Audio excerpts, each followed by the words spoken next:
All right, how's it going, everyone? Welcome to day 3 of our 3-day challenge. Give me 1 second just to let everyone in. Again, guys, this is a live event. Feel free to turn on your cameras. Love to see those beautiful faces. My only ask as you guys are joining on is if we're able to mute the mics. That way we can reduce any background feeding, background Um, noise for everyone else so, on the call. Just gonna go through and mute a few mics. Again, feel free you guys can mute the mics. Feel free you guys can turn on your cameras. I'm gonna let a few more people in. We're gonna get started here in 1, maybe 2 minutes. While we're waiting for everyone to join, let me know in the chat. How was day 2? I asked you guys how was day 1 on day 2? How was day 2 on day 3? Again, was it eye-opening on day 2? We went over again like the building for search volume versus going broad versus going niche. Was essentially changed the direction you guys were going or planning on going? How was day 2? How's the challenge going? In general, I'd love to see just kind of the feedback as we go into day 3. We still have a lot of people joining right now. Let's go through and mute a few mics. All right, for those of you that are, I'm still letting people in. Again, for those of you that are joining, welcome, welcome. Again, feel free, you guys can turn on your cameras. How's it going, River? How's it going, Michelle? Good to see you guys. My only ask is if you guys are able to mute the mics, that way we can just reduce background noise as before we dive into the actual training itself. All right, perfect. Jumping into the chat, Kevin says, "All right, Steven, I'm ready to get my mind blown again. Day 2 was revolutionary." Love it, Kevin. Love to hear that. Richard says, "Top notch and eye-opening, altered my course. Fantastic. Love this. Very informative for someone new. Very interesting. Definitely rethinking my strategy. Great info all around." Next one says, "It was very informative and already using it to K." Love it. Again, I'm glad to get my kind of quota for myself is again, time is one of the things that I value the most, I respect the most, as well as your guys' time as well. And so being that we're coming together for 3 days, I'm asking for, an hour and a half of your day for 3 days. I just want to make sure that the time that we spend together, the time I'm taking from you guys is the most valuable, the most positive ROI investment that you can invest in your business during these 3 days. And so hopefully the time that we're spent isn't, like it's worth coming to these events that you guys learn something that again it alters the direction for the direction you guys go in building your business. All right, fantastic. Just gonna let a few more people in really quick. I'm just gonna mute a few more mics just to be safe. Next one says, "Yes, day 2 was great, and I can't wait for day 3. Day 3 will teach me." Fantastic. All right, I think we're going to go ahead and get started. Again, people are going to be joining in, but again, for context, the sessions are recorded. So if there's anything that anyone misses, or they join late, or there's something that I teach that you want to re-go through, the replays will be emailed to you guys after the fact.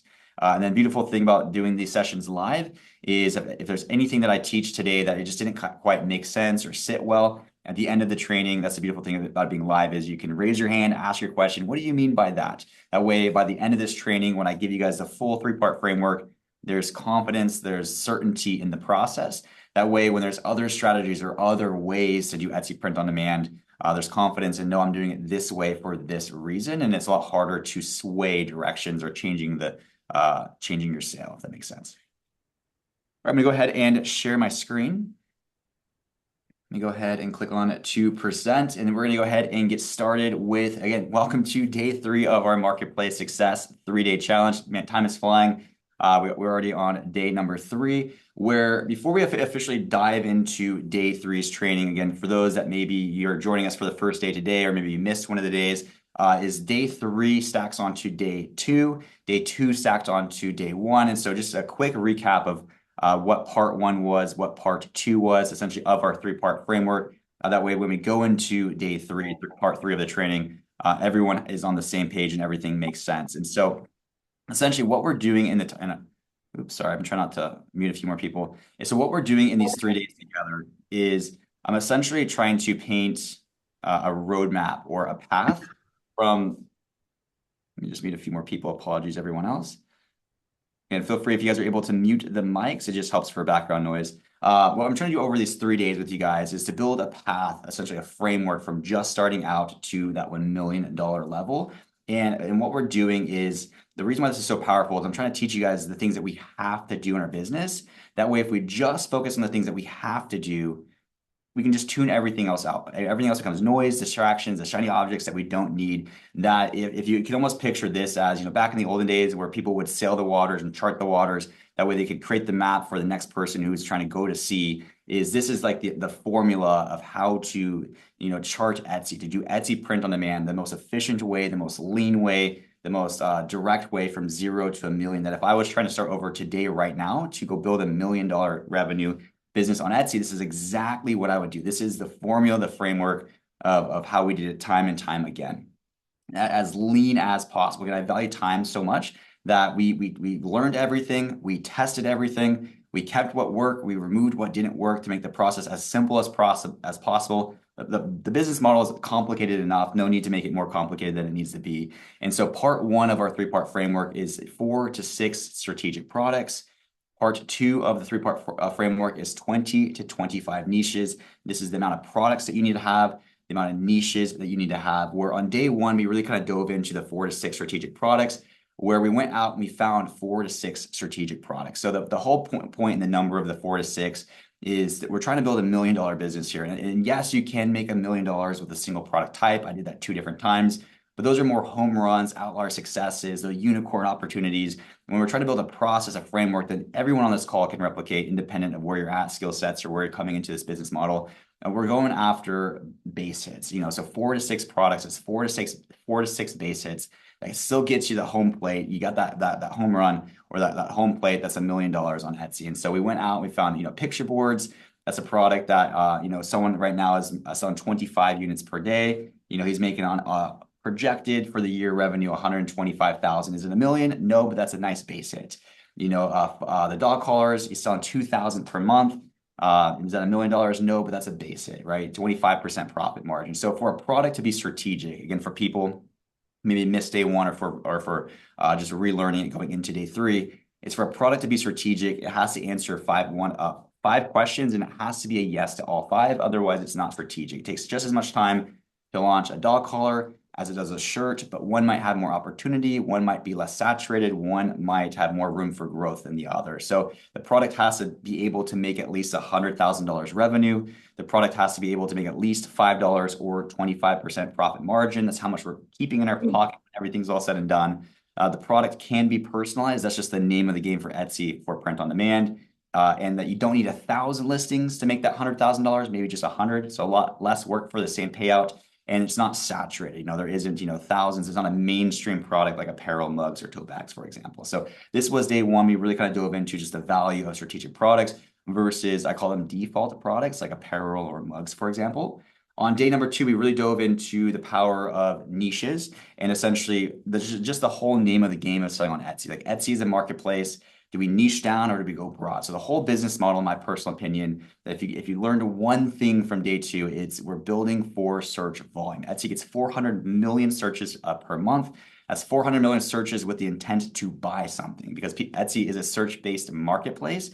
And so essentially that's why we don't niche down to a specific niche. The example I gave yesterday was, a lot of times people want to start a pet niche.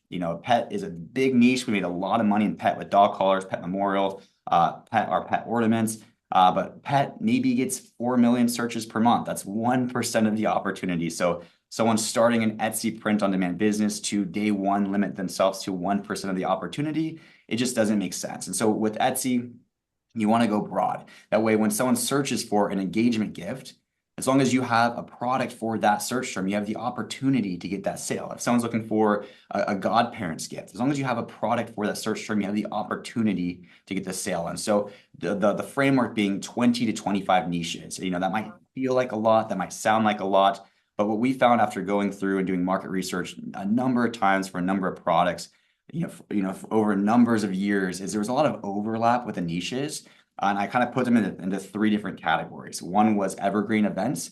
These are life events that trigger a buying behavior. When someone gets engaged, that's a life event that happens every single day. Someone got engaged yesterday somewhere in America. Someone's going to get engaged today. Congratulations. Someone's going to get engaged tomorrow. And to the friends and to the family around that couple, engagement is relevant. It triggers a buying behavior. They go to Etsy to go buy an engagement gift. So all of these life events that trigger a buying behavior, as long as you have a product for that search term, you have an opportunity to get that sale. There's recipients. We typically buy, as a customer, we typically buy with respect to the recipient, not necessarily the product. When I'm thinking Mother's Day, I'm thinking mom, grandma, my wife. I'm not thinking, 40-ounce tumbler candle. So we think in terms of the recipients as well. So as long as you got a design for the mom, the grandma, or the nurse for nurse appreciation, you have the opportunity for the sale. And then the holiday. This is where the money's made. This is the month. This is the gravy on top. We made probably 70% of our total yearly revenue during Q4, the Halloween, the Thanksgiving, and the Christmas. So you just want to also make sure that you have your designs for those holidays. So that was day one. That was day two for the 3-day challenge. And so as we dive into day number 3, and we're going to go over part 3. Just like yesterday, I wanted to kind of get a consensus of where you guys are at. There's 85 of us on this call coming from all different parts, different levels of our businesses, taught different things. So yesterday I asked you guys, like, should you niche down or should you go broad? And it sounded like most of you guys thought to niche down. I told you completely opposite. So to kind of get a consensus of where you guys are at or what you think you need, and your answer might be different today when I ask you this question. So if your answer is different today than it was maybe 3 days ago, let me know what your answer would have been 3 days ago. So how many listings do you think you need to be successful on Etsy? So let me know in the chat. That way, again, I want to kind of do you feel like, where do you think that number lies? I'm seeing hundreds, 100, 120. Someone says 10, 85, 150, 220. It was completely different. 1,000. Okay, perfect. So it seems like we're seeing some that are like closer to 1,000 or a lot, or our opinions are changing today than it was. And some people are floating in the hundreds mark. So this is perfect. All right, 3 days ago, it was 2,000. Yeah, so normally when I talk to people, they think, man, I got to do 1,000, or they're picturing, a year of just creating designs, and they got to learn how to be a designer, and they're taught to, you just create designs, just create as many designs as possible. And as you create designs, eventually you'll develop the skill set of how to create good designs, or eventually you'll find something that works and then double down on that. And I call that spaghetti testing. So essentially, we don't need to be doing spaghetti testing. So we're going into today, we're going to really fine tune what that number is. Again, we're creating a process, a framework, a formula of the exact number of products I need to make $1 million, the exact number of niches per product to make $1 million. How many designs per niche per product to make $1 million? So we're quite literally turning this into a formula for success. And so what we found is talking to people, asking this question over and over and over again. I've talked to thousands of Etsy sellers, is most people believe that there's this direct relationship with number of listings to money. And so the x-axis right here is like number of listings. And so the further, to the right you go, the more listings you have. The y-axis is the amount of sales or revenue or profit, the more money you make. And so most people believe the more listings I launch, the more money I make. So if I have 100 listings, I'm going to make more money at 100 listings than 10 listings. If I have 1,000 listings, I'm going to make more money at 1,000 listings than 10 listings or 100 listings. And so I get asked all the time. I have group coaching calls twice per week, and I get asked, I've been selling on Etsy for a year. I have 450 listings, but only a couple dozen sales. What am I doing wrong? And so again, that question kind of stems with, I have 450 listings, but only 12 sales. Like, there's something wrong. Because they believe that 450 is a lot of listings, that probably lands like right here. I should have more than a handful of sales. And so what I found just in personal experience selling on Etsy, and Etsy's unique, it's different than a lot of other business models as a marketplace, is that Etsy doesn't have this direct relationship. I know people who have tens of thousands of listings, or if you take into account that they sell on all the marketplaces, maybe 100,000 listings, and we sold more revenue with 300 listings than he did with 10,000. So there's this, it's not that it's indirect, but there's not a direct relationship. What we found is that this is kind of what it looks like in terms of listings for money for a specific product type. So this is like a specific product type. Let's say it's dog collars. That in terms of listings per money earned, you start to see that direct relationship, but at some point you start to plateau. And at some point, you start to get diminishing returns for your time. It took just as much time to create these listings over here as it did to create this listing over here, but this one actually got growth, and this one was plateaued. So listing, let's say 100 through 200, there was no extra money. And so when people ride this curve, I call this like the curve of death. When you plateau, is a lot of Etsy sellers, they start selling, they start to get some traction, some early success. They're hooked. They're like, this is amazing. They keep going, things start to slow down a little bit. Hey, why isn't the needle moving as fast as it was? I'm not really seeing the traction I used to see. Etsy's oversaturated, print on demand's dead, they give up, So a lot of people I see ride this curve into to a point of just quitting the opportunity. But the powerful thing here is knowing that this is just how Etsy works. How can we use this to our advantage? How can we know when we're on this curve? And how do we know when we're getting plateaued to stop working on these listings and dive into more listings that give us this growth? Again, every minute that I spend in front of my computer is a minute away from my job or a minute away from my children. I want to be productive. I don't want to be launching a listing that makes me no money, right? So I want to be very intentional with the time I put behind my business. And so there's some point of like this teeter point of where you go from productive to unproductive. And so the way that this works is actually Etsy actually says this in their terms of service, like in their handbook, how their algorithm works. This is all the way down to like on their algorithm level, and they call it frequency capping. So I'm actually going to, it says it here, but I'm actually going to back out of the PowerPoint for a second. I'm actually going to go over. So this is Etsy.com. This is their house rules. This is their handbook. I want to show you guys from Etsy's mouth themselves, where they say this. And this is something that I read when I first started selling on Etsy, and I thought everyone knew this. I thought this was like common knowledge. And I realized like most people actually don't know that Etsy does this because people are teaching the opposite. And so Etsy has this article, it goes over, the search, the advertisement and recommendation, ranking disclosures. And so it's a great read, but right here, if I zoom in, right here with this line that made all the difference of how we started selling on Etsy and why we do what we do and going into today's training is when they talk about frequency capping. So it says frequency capping, it says to limit the number of times the same listing or shop appears at the top of search results for a specific user or keyword. And so there's a lot of verbiage going on there. Like, what does this mean? And so there's a couple points to emphasize. So it says to limit. So we're going to emphasize to limit the amount of times the same listing or shop. So shop appears at the top of results for a specific user or keyword. So what this means is Etsy is going to limit the amount of times that you can rank on page 1 for a search term. So top of results, that's page 1. For a user or a keyword, that's probably the search term. And to limit you, that's your listings, right? So Etsy's limiting the amount of times that your products can rank at the top of page 1 for a specific search term. So it's very specific, but the only part here that's kind of like in the air is the to limit. So what does to limit mean? Does it allow me to have one listing on page 1? Am I allowed 5, 10? Like, what's the number to limit? So if you know me and if you attended day 1, day 2, like I have to know. I have to be able to standardize this process. There has to be a number in the equation. And so we went out and we tested the to limit. We extracted the data, and we now know what the limit is, and we built accordingly to this limit. That way we can be that much more efficient, have that much less waste for our time, and therefore less listings. And so this is I actually have a YouTube video where I go over this. And essentially, like this was a training that I originally made for day 3 of this challenge. But this was before I went, the first time I taught this back in January, I was about to go live with day 3 of what you guys are gonna learn today. And I saw a YouTube video come out on YouTube from a popular YouTuber. And it said like the new way to find success on Etsy in 2026. And so I watched it. And essentially what the strategy said was to pick a niche.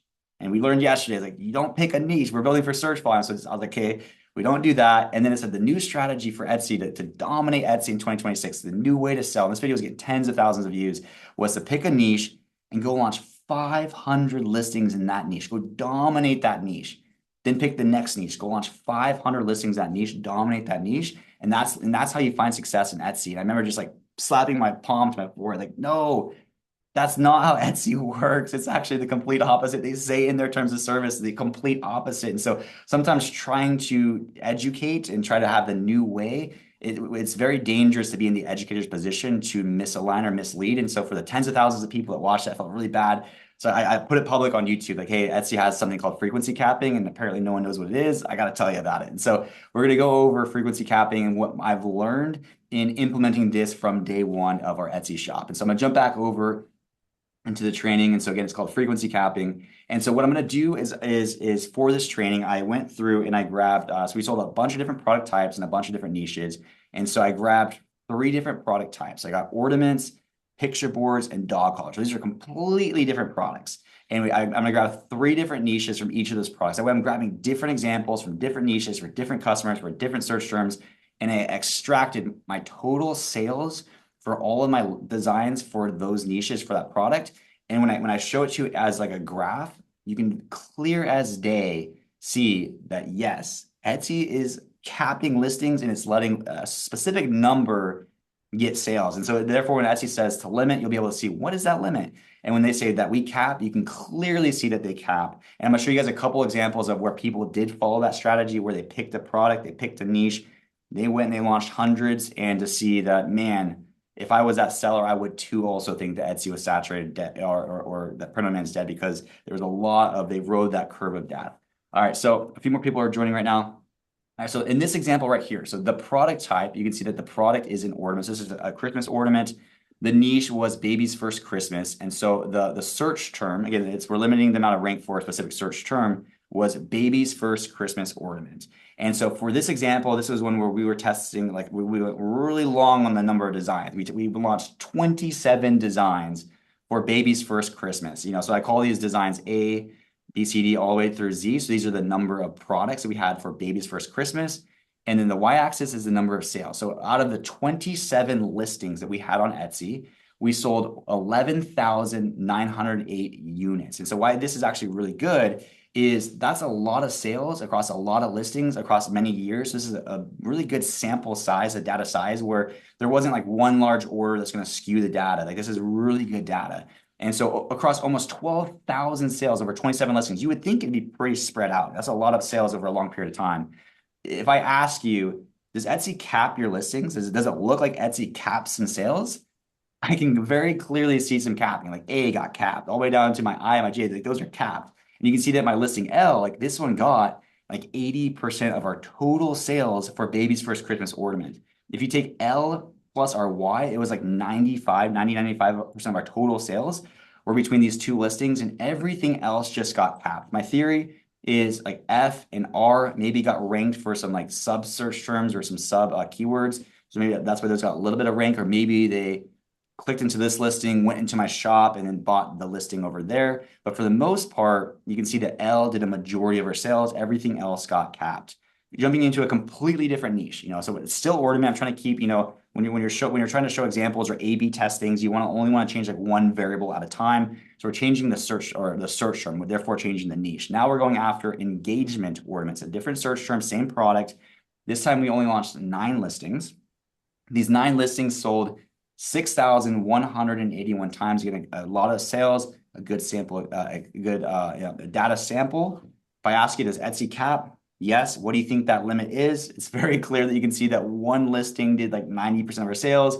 A plus C was probably 95% of our sales. All other listings were the same search term. I did, and it's not that I did something better with it. I did the same product research, the same market research. I did the same quality of the design. I reverse engineered success for Etsy on all. When I went to, that guy's looking for one too. when I went to market with all of these, in my personal opinion, they all went to the market with the same level of potential, but Etsy's only showing A, therefore A is the only one that's getting sales. Jumping on to the next example, still an ornament. The niche is wedding. We were going after wedding ornament was a search term I was trying to rank for. Again, we only launched 9 listings, 9 designs. We did a total of 8,787 units sold for wedding ornaments. You can see that C did about 80% of our sales. C plus H did about 95% of our sales. All of the other ones got capped. So yes, Etsy does cap. Yes, Etsy caps pretty hard, close to 1, maybe 2 listings. Okay, so now we're going to jump into a completely different product type. Maybe this is just limited to my ornaments. Ornaments is a seasonal product. Maybe it's limited to just the search terms or the niches. And so we're going to jump over to a completely different product type. Now we're going after our picture board. So these are completely different search terms for a completely different category, for a completely different customer at a completely different time of the year. Pet memorial gift or pet memorial picture board is a search term that we're trying to go after. Now we're starting to lower the amount of listings that we launched. We went from 27 to 9 to now I'm only doing 4. You can see we're learning our lesson a little bit. We launched 4 design variations. We launched 4 listings. These 4 listings sold 3,851 times. Again, you can see one of our listings did probably 80% of its sales, 85% of our sales. A plus C did about 90% of our sales. The other 2 got capped. Engagement picture board, you can see the same thing happening, 6 variations, almost 2,500 sales. These 2 did 95% of our sales. Everything else got capped.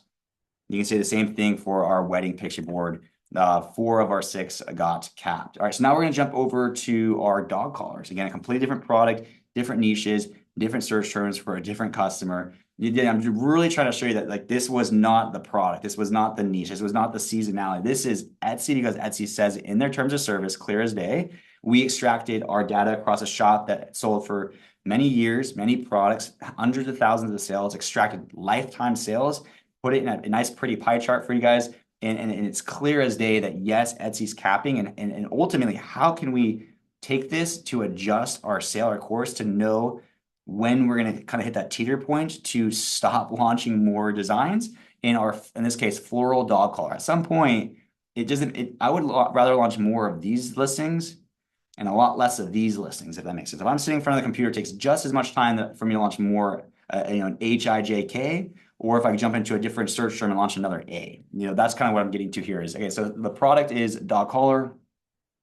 The niche or the pattern in this case was floral. So we were going after floral dog collar. We launched 6 different patterns, 6 listings. Those 6 listings sold over 7,000 times. You can see A did about 90% of our sales. A plus C probably did 95. Everything else got capped. Jumping on to our cheetah dog collar, letter D design variation. D did most of our sales. We did 1,600 units sold. A, B, these ones got a handful of sales, but for the most part, they got capped compared to D. And then jumping over to our last example, I wanted to show you guys for my personal data. Again, a handful of people joined since starting. I'm showing you guys some personal data from real stuff. So this isn't like using a research tool with guesstimates or market averages. This is real data from a real shop in real time. So dog collar, Daisy dog collar was the search term that we went after. 6 listings, 2,548 units sold. Listing A plus D did 95% of our sales. Everything else got capped. And so I wanted to go one step further in this training and just to answer that question, like maybe it's just Steven, or maybe this, it's been a couple of years since he was selling because now he focuses on Hello Custom, his software. Is that still the case today? Well, one, I showed you the terms of service on Etsy as of today, so it's still a part of their terms of service. But 2, I went over and I actually looked at a couple shops that are selling on Etsy today that is using that strategy. They chose a product, apparel, naturally. They picked a niche, bachelorette, and they went that route that was being taught as the new way, and they launched hundreds of listings. And I used the tool Everbee to be able to click into their shop, extract all of their sales across all of their listings, and to see, are they being capped, or is it more spread out when you do niche down or choose a product? Like, is that the new strategy for 2026 to find success? And so this is an example right here where, like I mentioned, the product type is shirt. The niche is bachelorette. So they're going after bachelorette shirt as the main search term. They have 149 listings. So they have 149 bachelorette shirt designs. And so 149 designs, 307 sales. So that right there, you can also say too, more does not mean more. Sales and listings is not a linear relationship. 149 listings, 300 sales. If I go back one slide, 6 listings, 2,500 sales. And so more doesn't always mean more in this case. And so essentially, this person went after, again, they had to create 149 listings. And so they went after every micro niche within bachelorette that you can think of. So you might be thinking, well, can't you just go after Traveler Bachelorette or Godzilla or, Bachelorette Hawaii, California, Florida? Like, they had to come up with 149 designs. So they went after every angle of the market that you can think of. They used every variation of Bachelorette and things in different orders of the titles. They did a very good job. Their designs were premium. Their listings were beautiful. But again, they limited themselves to a single product type and a single niche. I used Everbee to extract their entire shop sales. And you can see that only if I zoom in, a little bit. If I zoom in, only 1 through 10, only 10 of their 149 listings even got a single sale, which means 139 listings, 139 times that she or her or him created a design, put it onto the mockups, created the titles, the tags, created the listings, created the product, linked the designs, 139 iterations, and didn't add up to a single additional sale. So that's when I see people say, man, Etsy's saturated. I haven't gotten a sale for the last 6 months. I've launched 139 new listings and I haven't gotten an additional sale.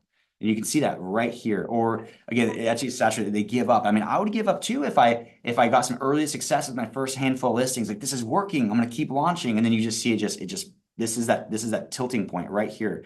Let me go back out. When I showed you guys like this teeter point, at some point, more listings have diminishing returns. You get less money, but it takes just as much time.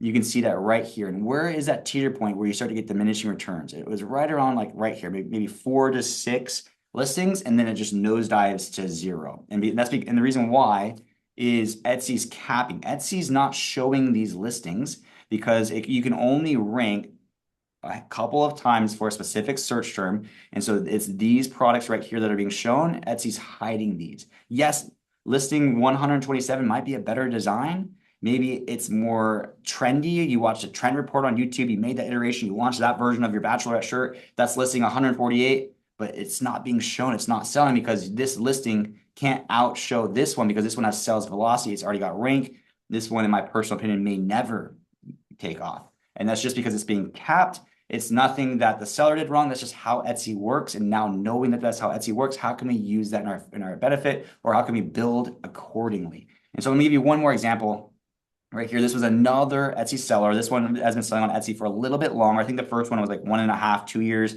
This one's like 5, 6 years old. So that, again, a more established shop. Same thing. They were niched down on they had a specific product, only apparel. They niched down to just bachelorette. They followed that strategy. If you just launch hundreds of listings, you dominate the niche, and then you move on to the next one. They had 100. You move this other way. They had 197 listings total. 197 listings, only 89 sales. If you see this right here, only I would say 7 listings have a single sale, and 190 have 0. And so these are shops that are active right now that went the other route.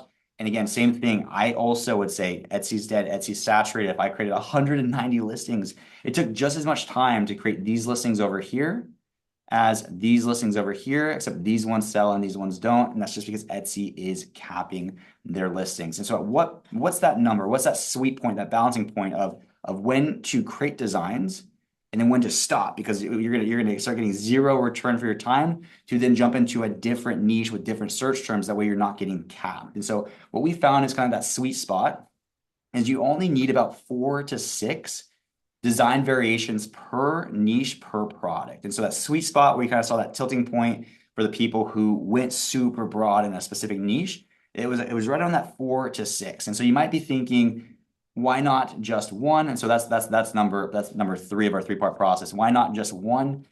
Is we found that 4 to 6 gives enough. That way, sometimes we thought our A was going to be the best seller, but sometimes it was our C that was the best seller. Sometimes it was our D. So you just want to put a couple out there. That way, but one of the 4, one of the 6 will take off. But essentially, anything beyond 6 is when you start to see diminishing returns. And so this is in its entirety 3 years in the making, personally, of refining and extracting and learning and removing anything that had negative returns to make, to build a 7-figure business on Etsy today. That this is probably the most direct, straightforward, lean approach on how to navigate Etsy print on demand, in my personal opinion. Like if I wanted to go build a $1 million business on Etsy right now today, this is the exact formula that I would use because I use it time and time again, and it worked without fail. And so that's 4 to 6 strategic products. For each individual strategic product, we're launching 20 to 25 niches. We're going broad, but not too broad because we don't want those diminishing returns. And then for each niche, we're only launching 4 to 6 design variations. We're not going beyond 6 because we don't want those diminishing returns. And so this is essentially the formula to go from 0, just starting out, to that $1 million level on Etsy. And so just like how on day 1, I said strategic products, it was very specific to strategic products. I don't say 4 to 6 designs. I say 4 to 6 design variations. And so there's a couple like nuances to the formula that have to be done, I think, for it to hit and work correctly. And so essentially, like, what is a design variation? So what I mean by this is these are essentially sales and products. And so this was like on the examples, listing A, B, C, D. So we were going to choose this example 4 designs. The niche is maybe engagement. We're going to create 4 designs. Our design A, B, C, D. We're going to launch those out to Etsy, and naturally, we already know what's going to happen is one is going to get ranked, one might get maybe 5% of sales, and everything else is just going to get capped. We know that's going to happen. That's why we don't launch more than 4 designs. And so this is why we only launched 4. But when we would do this over and over again, I was like, man, this really stinks, because I put just as much work in my design D as I did in A. I did just as much market research in my design D as my design A. D should, in theory, sell just as well, maybe not if better than A. However, Etsy's not showing my D. It's capping D. The only reason why my listing A is selling is because that's the only one that Etsy's allowing to show, and it's capping everything else. And so it just felt like, again, how can I remove waste? How, again, it just felt like diminishing returns at a smaller level. And also just me being like, man, if only they could see my D, it would sell. And so that's where we came up with a whole concept called design variations. And so right now, a lot of people are using the term, shop the listing. If you have seen some YouTube videos about selling multiple product types, shop the listing. That's actually a term that I coined 6 years ago and taught a lot of the YouTubers, but it wasn't with the respect to buying the product. It was to buy the design. And so what I mean by that, I don't want to go too much in that rabbit trail, but what we came up with design variations. So we invented design variations from just the sadness that no one could see my D and everyone can only see my listing A. And I thought, what if I just put my design C, D and B on my listing A as like a variation, on the little toggle on the right, then they could see it. And then if they see it, then maybe if they want it, they would just select that and buy that design. And so on our listing A, we added our B, our C, our D as variations. On our listing B, we added the other three and the other three and the other three. Again, it didn't change how Etsy works. Still, only our listing A is going to get ranked, 80, 90% of our sales. But now all the traffic that's coming into this listing, they can now see our B, our C, and our D. They can shop the listing in terms of the design. And guess what happened? People started buying our design D. People started buying our design C. People started buying our design B. And it was so rewarding that, again, like if they can now see it, the right person can see it, they would now potentially buy it. And so two things here in regards to the shop the listing. And when you hear that, what I actually meant when I came up with the shop the listing and why it's so powerful. So one is in terms of like the search term itself, it's called buyer's intent, the intent of why a customer enters in, what they enter in on the search term on Etsy. So if a customer enters in, gift for her, what's their intent? Someone who searches gift for her, a lot of people put gift for her in their titles and tags because it has so much search volume. But someone who searches for gift for her, they have no idea what they're looking for. They just know they need a gift. They don't know the niche. They don't know the occasion. They don't know the product. They're shopping. That's why there's so much search volume there. And it's so competitive because everyone's adding it to their titles, but it has the lowest conversion rate because they will click and then they will leave and they'll keep shopping. And so those are the people who would maybe, want you to put the shirt, the sweatshirt, the baby onesie, the mugs all on one listing because they're shopping, but those have the worst conversion rate. You don't want to optimize for those customers. They're not ready to add to cart yet. Then they move a little bit further in their buyer's journey. Now they start searching for things like engagement gift. They now know the niche or the recipient, but they don't quite know the product. They don't know if they want a shirt or a candle or a mug or a tumbler, but they know that the occasion is engagement. And so they're getting a little bit closer, a little bit less search volume, but a little bit higher conversion rate.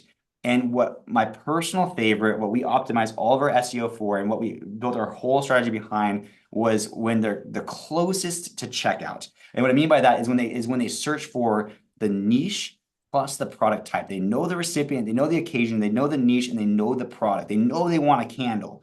Essentially, they've already searched the gift for hers and the engagement gifts, and now they're at this last stage of their journey. They're searching for engagement candle. And so when someone's searching for engagement candle, at that point, when they scroll down page one, they're just trying to fine tune which design they want on a candle for an engagement gift. And so we would optimize for engagement candle, for example.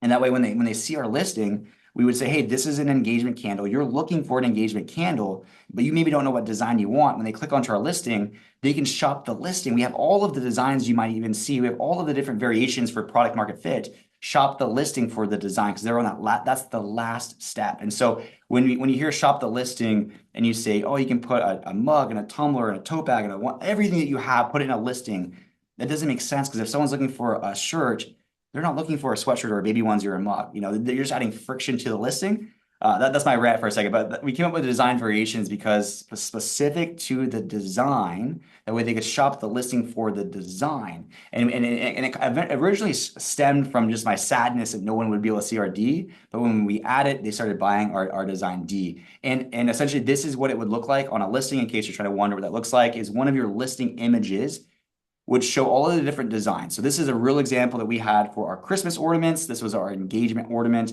where we had, and this was the one where we had 9 examples. This is an example for our dog collars where they were able to choose between, 6 different patterns for our floral patterns right here for our dog collars. And then one of the variations on the right-hand side, they can choose, style, design variation. And if they chose D, then that means they want this one right here. Because some people want a pink floral, some people want a blue, some people want a green. You can shop the listing. We got something for everyone. And so we launched this and we actually got 2 additional benefits. And so very similar to like when on yesterday's training, where we learned through trial and error and just being in the weeds that, hey, you can find additional search volume with sub niches and when and how to do that. We started doing design variations.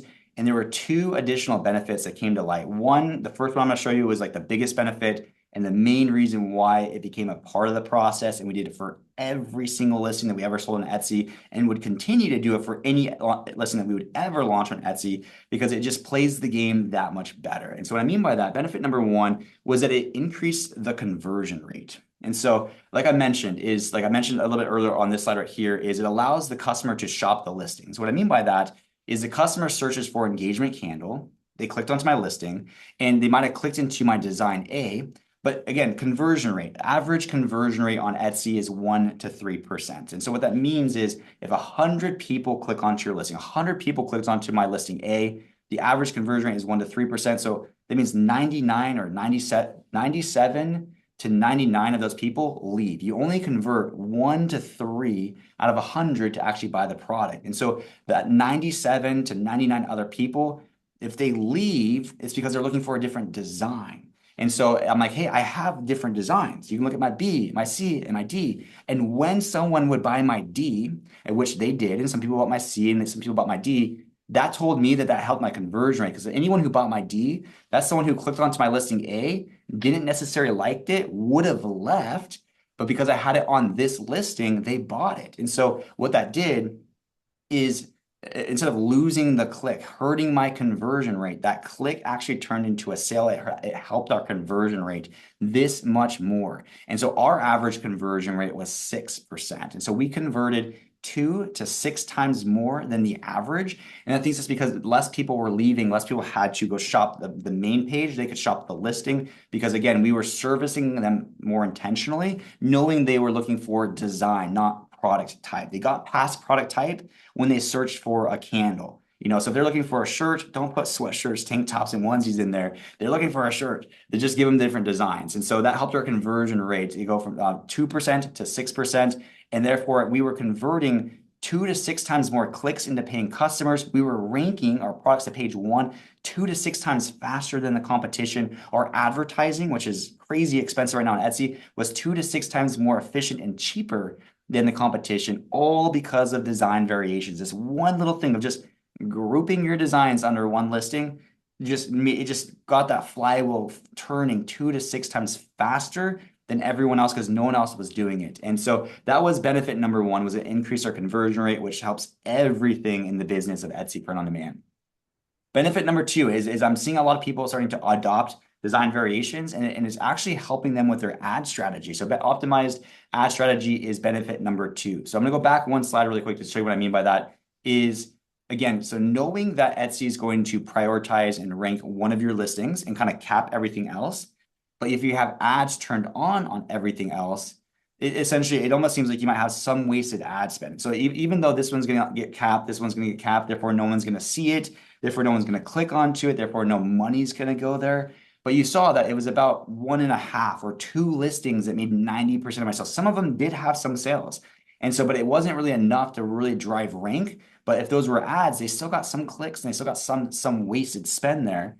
I would much rather take the 5% of sales from this listing right here and add it to this one right here. Just put all my eggs in the listing that Etsy's already prioritizing. And that way it can rank that much more efficiently. So what people are doing is they're launching their design variations and then they're seeing which one is getting more views than the other. Because that's like a very lead indicator. When Etsy is starting to prioritize one of your listings, you'll see, man, this one has 1,000 views. This one has 10 views. This one has 100 views. And this one has 57 views. It's very early on obvious which one Etsy's starting to not cap and which ones Etsy's going to cap. And so what I'm seeing a lot of our users doing is at that stage, they're turning off the ads on this one. That way there's just no ad spend is going to go to these three. That way all of the ad spend for that niche product type will go to the list that Etsy's already prioritizing. Therefore, you're only advertising out of the gate 25% of your listings. You're that much more optimized and that much more effective with your ads, if that makes sense. And so it just gives you that much more, a little bit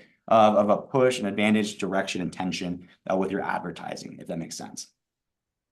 So again, that was my kind of spiel on design variations. Why design variations? So 4 to 6, not just designs, not just individual listings, but very intentionally using design variations because additional going from, again, 2%, 3% to a 6%, or getting that extra all those extra little things makes it so this hits that much better. That's another reason why we say to do 4 to 6 instead of just 1, is that way you can do design variations, because if you only launched 1, that means you're only servicing the customer that likes that one style. But there are other styles that do have product market fit. And for all the people that like the other styles, they're going to leave your listing and go buy someone else that has it. So we're going to give a little bit of everything. That way design variations are completely different in their looks and their styles. That way when they come here, we got a little bit for everyone. We got a little bit of a spread for that niche, for that product type, for that customer, that you can shop the listing for that specifically. And so again, this is the framework from 0 to $1 million. And like I mentioned on day 1, like one of the best advices that I got going into business was the further your view of success is, the more successful you will be. That I've seen a handful of people follow this framework, find success, see it all the way through to the $1 million level. They hit their why. Why are you on this call? Why did you start your business? You know, financially, they have a lot of people have financial goals. So they get to that level. And what I found is that that level typically falls around 12 months. And so what does that look like? What is like a 12-month run rate look like if I wanted to actually implement this strategy? Like, what am I doing today? What does month 2 look like? So I want to kind of paint that picture for you guys. And so essentially what we do is you start with your first strategic product, right? So you have your 4 to 6, pick one. We're not launching engagement for all 6 and then wedding for all 6. You're not starting with a niche, you're starting with a product. So pick strategic product number 1, whatever it might be. It might be dog collars, maybe it's the picture boards, maybe it's Christmas ornaments if you're going into the Christmas rush. So you pick your product, you determine your 20 to 25 niches and your 4 to 6 design variations for that product. So you map those out before you even start. That turns into like 100 to 150 to-do lists. You know, I mean, these are going to be my design variations for this niche, to this niche. And now you have a to-do list to go take action, to go implement, to go build this product out in its entirety. Once you get through your full 20 to 25 and your 4 to 6 for each of those niches, you just move on to the next product type. And so then you move on to your second strategic product type. You follow the exact same process. Product research isn't different on product 1 than it is on product 2. The way that you did your market research isn't different on product 2 than it was on product 1, you know, or even different on product 4 than product 3. And so you just quite literally just go through the motions again and again for each product. And what you'll see is this is when things start to stack. This is when you see that the numbers start to stack, is as you add one product onto the next product on the next product. Is remember on day 1, I said each product type, each strategic product type, when done right, should do about 25 to 50 sales per day. And so it's not going to be immediate, but that should be the ramp up. That should be the goal. And so you can imagine that, you know, if this one's doing, you know, 15, you're getting closer to 20, 25, 35, and then you launch your second strategic product. Now that one's doing another 20. Now you're doing a total of 50. Another 25, and this one might be doing 50. So as you start to stack your product types, it makes sense that your daily sales, you know, holistically as a shop, that's when you start to stack. And that's when you try to get the total. When you get to your 4 to 6 average, it should total to about 150 sales per day. You know, when you hit that 150 sales per day, that you have about on average a run rate at least of that $1 million revenue on Etsy. And so again, I've seen a lot of people go through this framework, implement it, do it with excellence, and starting out to seeing it all the way through. And what I've seen from just, you know, an outside perspective, watching people implement this is I find that there's 3 stages. And so being mindful of these 3 stages and which stage that you are in and what pain points you might experience in that stage, knowing that and knowing that that's okay, again, it might help you stick it out and stay through it, and knowing that it's going to get easier and easier and easier with each step that you take. And so right now, so stage number 1 is I call it the grind. And so you know that you're in the grind stage if you're in your first strategic product. So if you've done apparel or mugs, And so I would say your first strategic product. So if you're not doing a strategic product, I would say you're still technically in the grind phase because it's a little bit different. You haven't yet adopted the framework. You also know that you're in the grind phase if you're not quite at that 25 to 50 sales per day. So if you're within your first strategic product or not quite at that 25 to 50 per day, I would say that you're in stage one, the grind. So the grind, it's a grind. So essentially everything is your first rodeo. It's your first product. It's your first time trying to figure out how to use Etsy. It's your first time using a tool like Everbee. Like, how does this work? It's your first time opening up Canva and creating. Everything is your first time. Everything's hard. Everything's a learning experience. And so it's quite literally a grind. And so essentially on average, I would say a strategic product type should only take about 2 months to build out. The grind phase might take 4 months. Just give yourself more time. Give yourself the freedom to be slower in the grind phase because quite naturally it is a grind. And so once you launch your first strategic product, or you get to that 25 to 50 sales per day, that's when I see people kind of graduate or elevate to stage two. I call this the growth. And the growth is you're just growing. And what's really cool about stage two is now it's not your first rodeo. The skill set that you learned on how to do product research, like I mentioned on the previous slide, it's no different on your second product than your first. Now you're just going through the motions. This isn't your first time using Everbee now. You're now going through the motions, creating a design for that niche. This isn't your first time doing it. So now you're just going through the motions. It feels familiar. You're just putting in the work. Now you're able to launch a strategic product type about every 2 months. And so the grind, that's quite literally month 1 through month 4. The stage two, this is typically strategic products 2 through strategic product 4. This might be months 5 through month 10. And then once you get past the stage 2, I call this stage 3. This is the goal. This is when you've launched the 4 base hits. You got the home plate. You've hit the 4 to 6 strategic products. You built out the framework in its entirety. Yes, some might still be ramping or not, but this is where I see people get financially to the revenue goals where they hit their why. I see the amount of people that I've seen retire their husbands. It blows my mind. The people who are able to supplement incomes and go full time into Etsy following this framework, it blows my mind. And so those are the people that I say that, yes, you're in stage 3, you're the goal. You started this business for a reason. You have a why, you've achieved that. Here's your goal. And so essentially, again, I would say stage 1 is where most people are on this call right here, which is why I'm super excited to be able to give you guys, again, the framework. This was 3 years of again, learning everything, testing everything. I went to college for mechanical engineering. Just the way that my brain works is I love to be able to lift up the hood, tinker and dab and pull things out and replace things and see what ticks. So we tested everything. Like I mentioned, we kept what worked. We removed what didn't work. We distilled it down to be as lean and as mean and as fine-tuned as possible to be able to go from 0 to 1,000,000 as direct. We're not zigzagging. We're not spiraling. We can put our heads down, tune out all of the trend reports. We can tune out all of the new best practices, tune out all of the other trainings. You can just, this is my framework to go from 0 to 1,000,000. Now go implement it. And so one thing I wanted to say that we've done over the last 3 days is we've really kind of dove into the what and the why. Like I mentioned, this is what the 3-part framework is.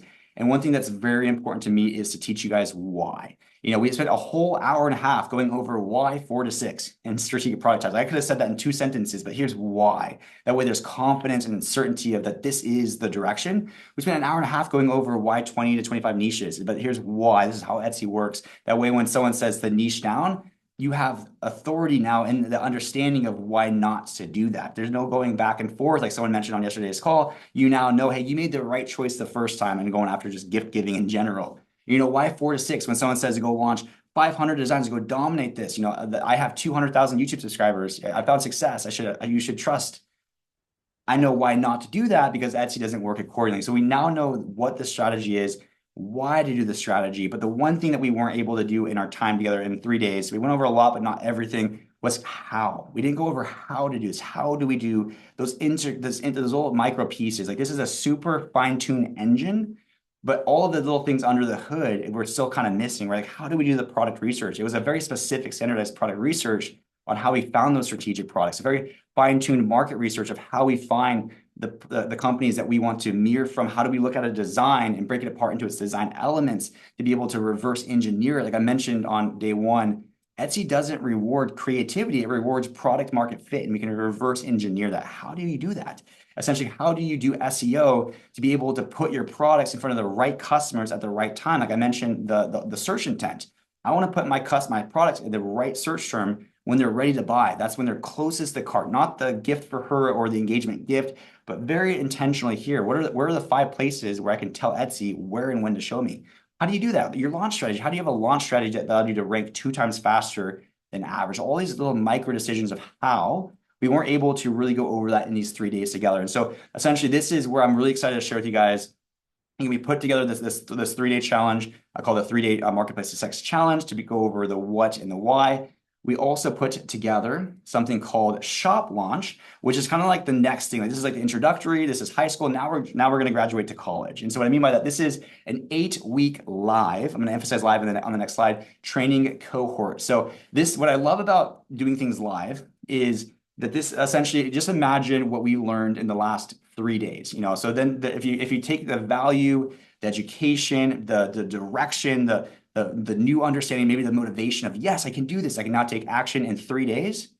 Just imagine what you're going to learn in 8 weeks. It's this unfathomable amount of value that you can learn in 8 weeks compared to 3 days. But also the fact that it's live, that we're doing this right now live, that you can raise your hand and say, hey, Stephen, what did you mean right here? That after the call, we're not moving on to day 2 until you have a firm understanding of day 1. We're not moving on to lesson 2 until you have a firm understanding of lesson 1. So this is a live training. And I mentioned is time. Like that's the one thing that I probably value the most.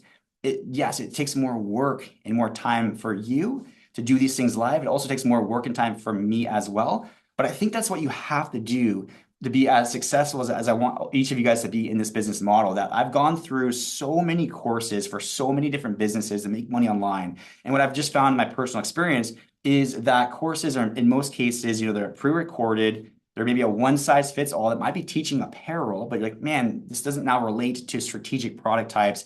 There's no accountability. I can just go through all the products, all the different lessons. If I have a question here, where's the support? But versus going live, you're learning the strategy to today with today's market, today's competitions, today's best practices to be able to ask questions live. I think that's the difference. We found success on Etsy by doing things a little different than normal. I think education is no different. And so this is going to be an 8-week live training cohort. It's not going to be some course that you can just watch and you can, do. This is going to be like an implementation program that people who have jumped into this cohort, they are quite literally leaving the 8 weeks, already having 1, sometimes 2 of their strategic products launched, already getting sales. Some people have repeat customers, reviews. It's quite literally like an expedited platform to get you guys going. And so it's an 8-week live program, not a pre-recorded course. It's also going to come with a community. So only the people who join this specific cohort will be a part of this community. These are going to be people who said that are on this call. So they watch the same 3-day challenge at the same time as you, doing the same business, just like you, who's learning the same thing from the same person at the same time, just like you, maybe the same questions or road bumps at the same time. The relationships, the accountability partners that you guys will make in this community, a very small, finite group of people, is going to be probably something that you guys can run on well beyond the 8 weeks. And I think I've met a lot of people that I know today in business through small communities like this. And I think that's kind of where the real value is. It's like having a gym partner, like the accountability partner that can say, let's do it because we're doing it together. And you guys both now have the education, the certainty, the authority, and now the accountability partner to make sure you guys are moving forward together. But again, I don't want to, if you guys know the analogy where it's like, if someone's hungry, you can give them a fish. They'll be fed for a day. You can teach them how to fish. Now they'll be fed for life. I don't want to just teach you guys how to fish Etsy Print on Demand. I want to give you guys my favorite honey spot. I want to give you guys my fishing pools, what boat to use. I want to give you guys all the tools and resources to almost like when you exit this cohort, you guys are locked and loaded, already seeing success, but have the foundation of what to do for your second strategic product, your third, your fourth, your fifth, your sixth. That it goes well beyond 8 weeks. We're building for the year, but you guys have everything that you need to have in your tool set to go do that with excellence and as an authority figure. So we're gonna give you guys 5 bonuses exclusive to this cohort right here. So if you guys remember, for those of you who attended day number 1, I talked about strategic product types. This is one of the strategic product types that I sold myself. It was the picture board. This is one of the products that one of our users just recently started selling. He's selling about 25 units per day, or a projected $125,000 revenue. This is a strategic product that made our list on day 1 right here.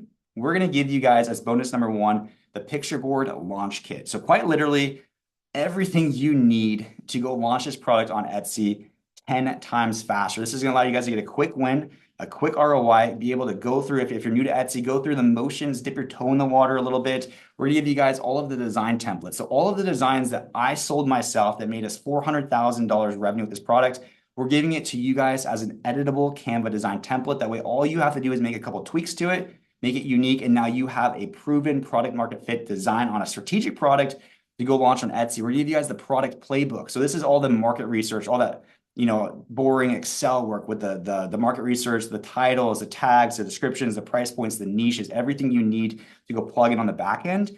We're giving you guys that as plug and play as well. The image templates, so all of the listing images from the thumbnails, to how to order images, the social proofs, the images is the number one thing that converts clicks into paying customers.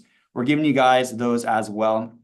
Just slap your design on these images to go launch over to Etsy. And lastly, mockups. One thing with strategic product types is because they're a little bit less mainstream, sometimes mockups are harder to find. We have mockups for this product that way you guys can add those, change and swap them out on your products to make it a little bit more unique. And so bonus number one, you guys get a launch kit so you guys can go just launch this product for a quick win, a quick ROI. Number two, if you guys remember from day number one, dog collars. This was my second home run, unicorn, outlier success story. It was the only product outside of selling face masks during a pandemic that we made $1 million with. It's still an amazing opportunity because it's a product that you can't find on any print-on-demand company. You can't get this product on Printify, Printful, Gelato, anywhere else. And it's such a high barrier to entry product where if you wanted to do it, or maybe you wanted to do it in-house, the sewing machine is $6,000, the heat press is $5,000. It's a very high barrier to entry product that no one has fulfillment for.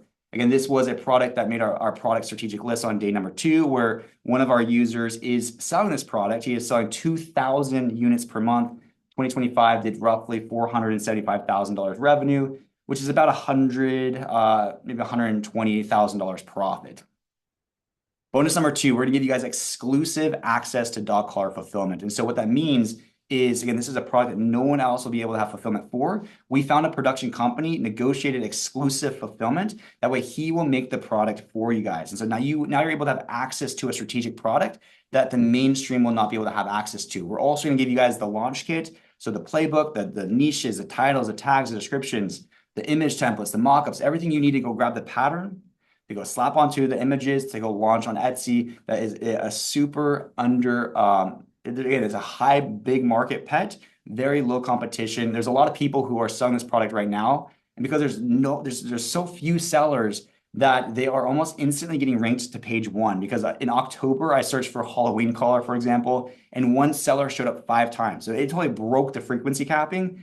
That's just because there just wasn't enough listings to even fill up page one. So the next time someone launched a Halloween collar, they were just instantly ranked to page one. Also for design, these are just patterns that you can buy for $1. It's the easiest product to go launch with a big market, low competition. This is a huge outlier success opportunity. And then the main benefit here is it's free personalization for life. And so what I mean by that is with the production partner, we negotiated that he will handle all of the personalization for you. So the seller who's selling 2,000 of these per month, he doesn't have to go sign into Canva 2,000 times a month. He doesn't have to set up templates and hold custom and pay a transaction fee 2,000 times per month.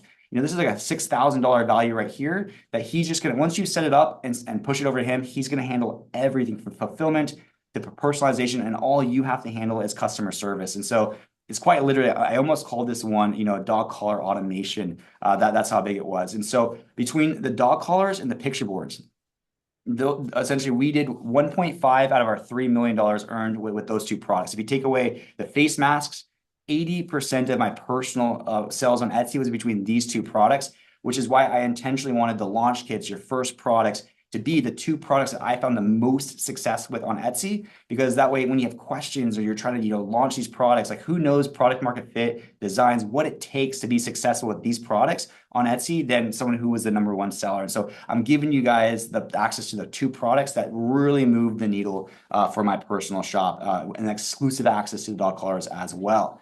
And so bonus number 3. I mentioned on day number 1, as we were diving into some of these other product types that, again, Printify doesn't have, mainstream doesn't have, like the sun catchers, the ring dishes, the 8-ounce frosted candle. We were talking about just all these strategic products. Like, where can I get them if Printify doesn't have it? If I start on Etsy for product research versus Printify, again, I'm kind of falling short. I need fulfillment because I don't want to go open up a warehouse with employees. So one thing that we're changing with Hello Custom, this is what we've been working on for like the last 8 months, kind of behind the curtains. Some people know, some people don't know, but we are adding a catalog to Hello Custom. So no longer will Hello Custom just be a personalization automation tool. One thing I've learned is with software, we can build anything. So why does our tool only automate one piece of what we did and what I'm trying to teach you guys to do? So instead of trying to send you over here for this and over here for this, and we automate this, but then over here for this, why doesn't our tool just do everything? When I'm saying to go launch 4 to 6 strategic products, why am I sending you to all these other places? Why don't I service you best for that? When I say to go do design variations, how come we don't have a design variation automation tool for you guys? And so we've been completely scrapping Hello Custom, redoing it to be able to add all these new features for you guys, and one of which is a catalog. And so the big thing with the catalog is like Printify, for example, they have 1,500 products, but only like 1% of their products actually do well on Etsy. Maybe 1% of that 1% is actually profitable on Etsy. We're only going to have a product in our catalog if it sells well on Etsy, if it hits that strategic product type criteria, and if you can get it at a price point that is still profitable to sell at that price point needed to sell on Etsy. So when I was talking about the ring dishes and the candles and these strategic products, no longer do you have to go try to find all these workarounds and messaging people and try to find strategic production partners. We're going to have those for you inside of Hello Custom. And so we're about 1, maybe 2 weeks away from launching the catalog. And so the benefit here, bonus number 3, is you guys are going to get early access. When we launch the catalog, only Shop Launch members are going to get beta access for the first 30 days. Everyone else will have to wait an additional 30 days, but it's a lifetime benefit. Meaning I talked about first movers advantage. Like when I saw ornaments as a great opportunity and we launched it, we had this outlier success because we were a first mover advantage. And again, the same person who launched the picture boards, he had a first mover's advantage. You guys are going to get first mover's advantage for each new product that we launch for life. And so we're going to be constantly launching new products every single month. And every single product that we launch new goes to Shop Launch members first for 30 days. And then it goes out. So you guys got the ability to get, you guys hear about it first, see it first, launch it first, get ranked first before anyone else. And so this is going to be an ongoing for life benefit. So we're just trying to make this whole business model. We're giving you guys a framework. And now we're trying to give you Hello Custom as the tool to make it as easy as possible to go implement. And so that's bonus number 3. Bonus number 4, this is just a fun one.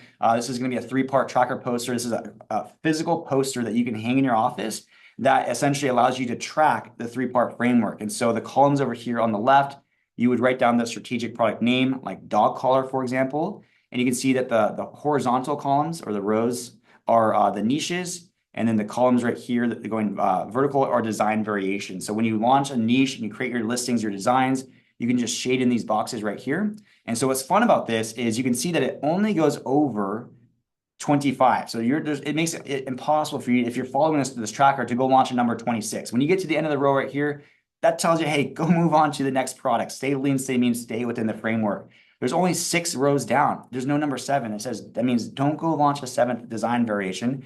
Max 6, move on to the next niche. And so it kind of keeps you within the framework, but it's also fun that as a poster in your office, that you can fill these in, a little quick dopamine hit. But when you're in that growth phase and you're on your halfway through your second strategic product, you're just going through the motions. It's kind of hard to see like how far am I in the process? How much more do I have to go? But you'll be able to look at the wall in your office and be, man, I'm 2.5 done. I'm 40% through my poster. And it just makes it really fun to track where you're at, following a very straightforward process right here. So that's bonus number 4.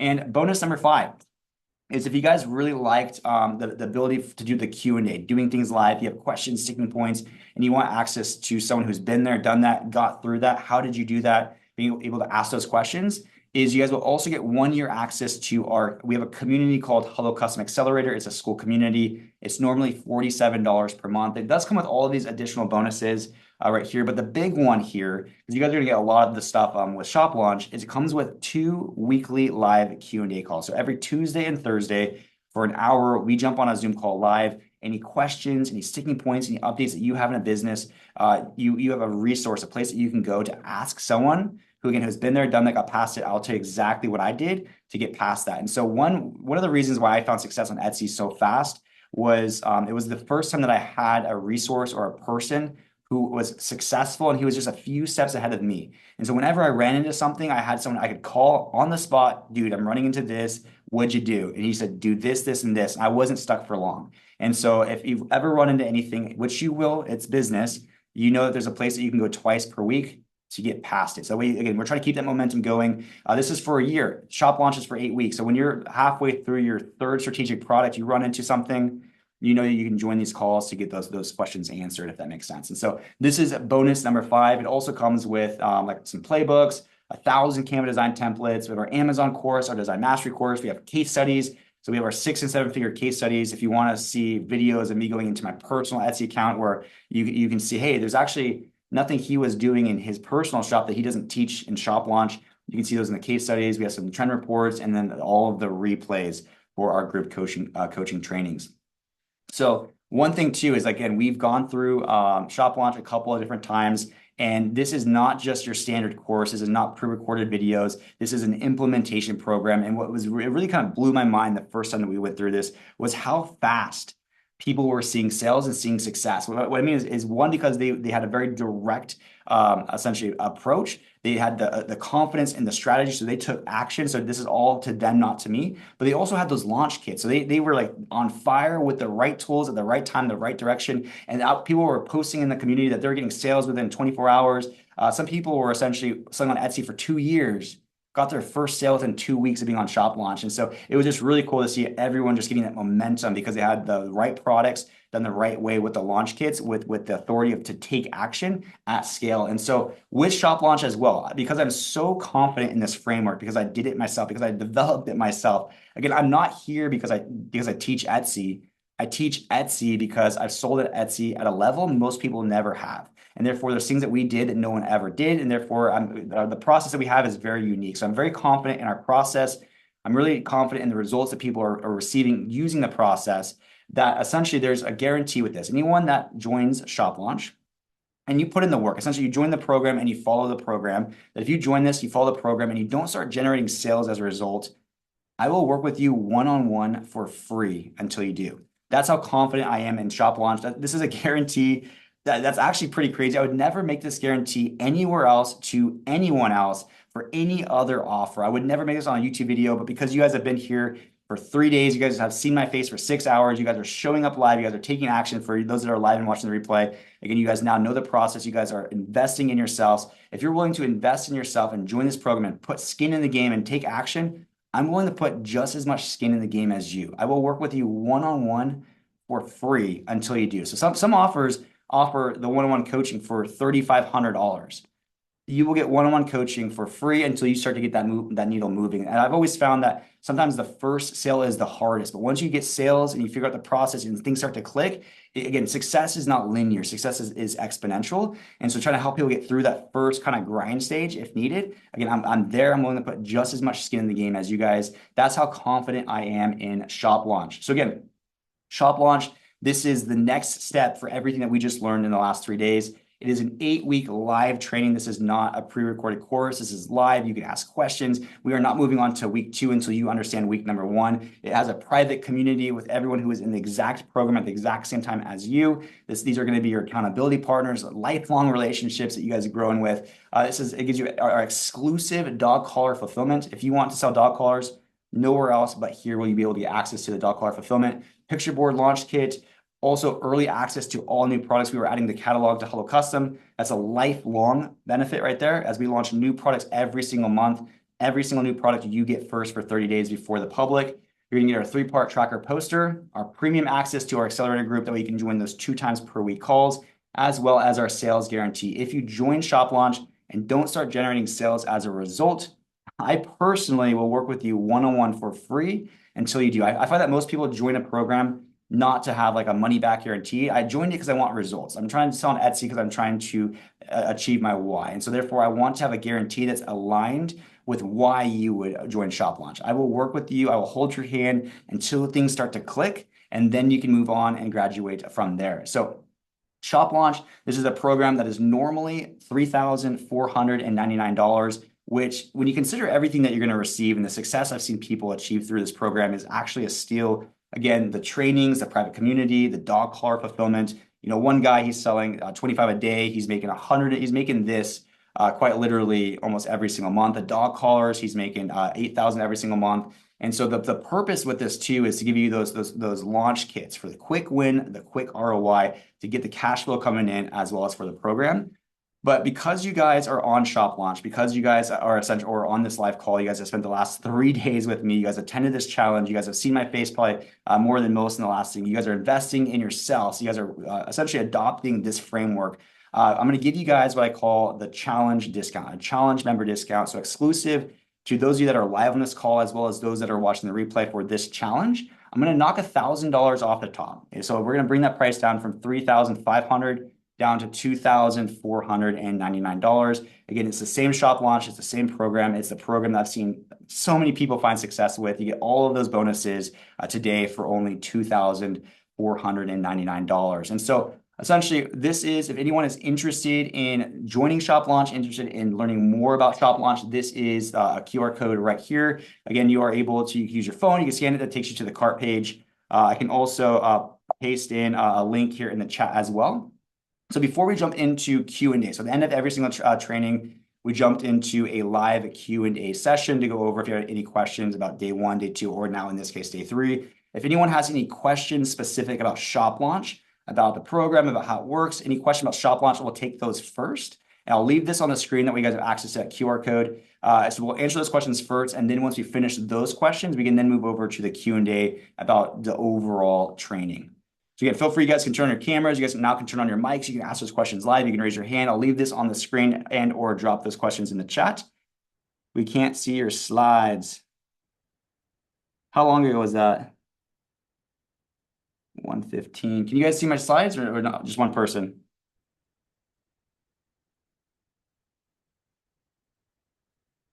All right. Can someone give me a thumbs up? Alina, can you see my slides with a thumb up on the video? Okay, so you can see my slides. Okay, perfect. Awesome. Thank you. All right, so I'm gonna scroll up a little really quick to see where we're at on the chat. One person says, what is the last day to sign up for Shop Launch discount? So again, this is a cohort. So this is a live event that starts at a day and ends on a day. So the door will close versus it being kind of an evergreen course. And so the door will close on Sunday this week. So we're going to start Shop Launch on Monday next week. So you'll get a couple emails after today, a couple emails to remind you about it through the weekend, but the door will close on Sunday. And then that cohort will run then for the next 8 weeks. But again, the discount will apply to you guys. It's not like you got to buy in the next 5 minutes to save $1,000. I'm going to honor that $1,000 discount to everyone on this call until the door closes on Monday. Awesome. Everyone can see the slides. Okay, perfect. So by Sunday, May 10th. Yeah, this Sunday, let me just check really quick. I believe that is Mother's Day, which is May 10th. Yes, correct. River says, thanks, Stephen. The day 3 was game-changing. I'd love to get the video from today's session as well. Wishing you every success. Yes, so River, I emailed you 1 and 2, which you emailed me back. I'll also email you the replay to today as well.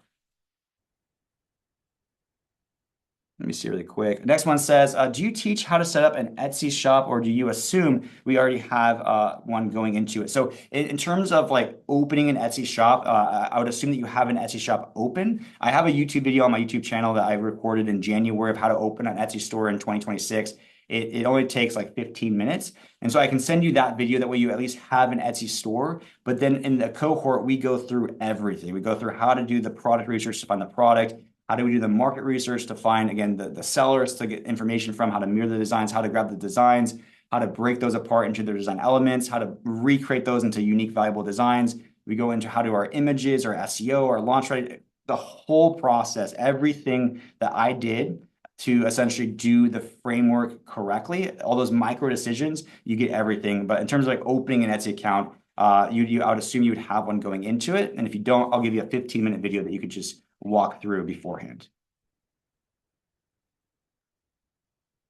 Next one says, do you have monthly plans? Yeah, so if you scan this, it'll take you to the cart page. There is an option called Klarna. So Klarna is a buy now, pay later. So you can click on that. You can enter in your information, and then it gives you buy now, pay later terms. So some people were setting up for like $100 a month, or so you can set it up for any. I think it gives you a bunch of different options, and if one works for you and you don't want to do it all in one lump sum, you can do the Klarna as an option as well.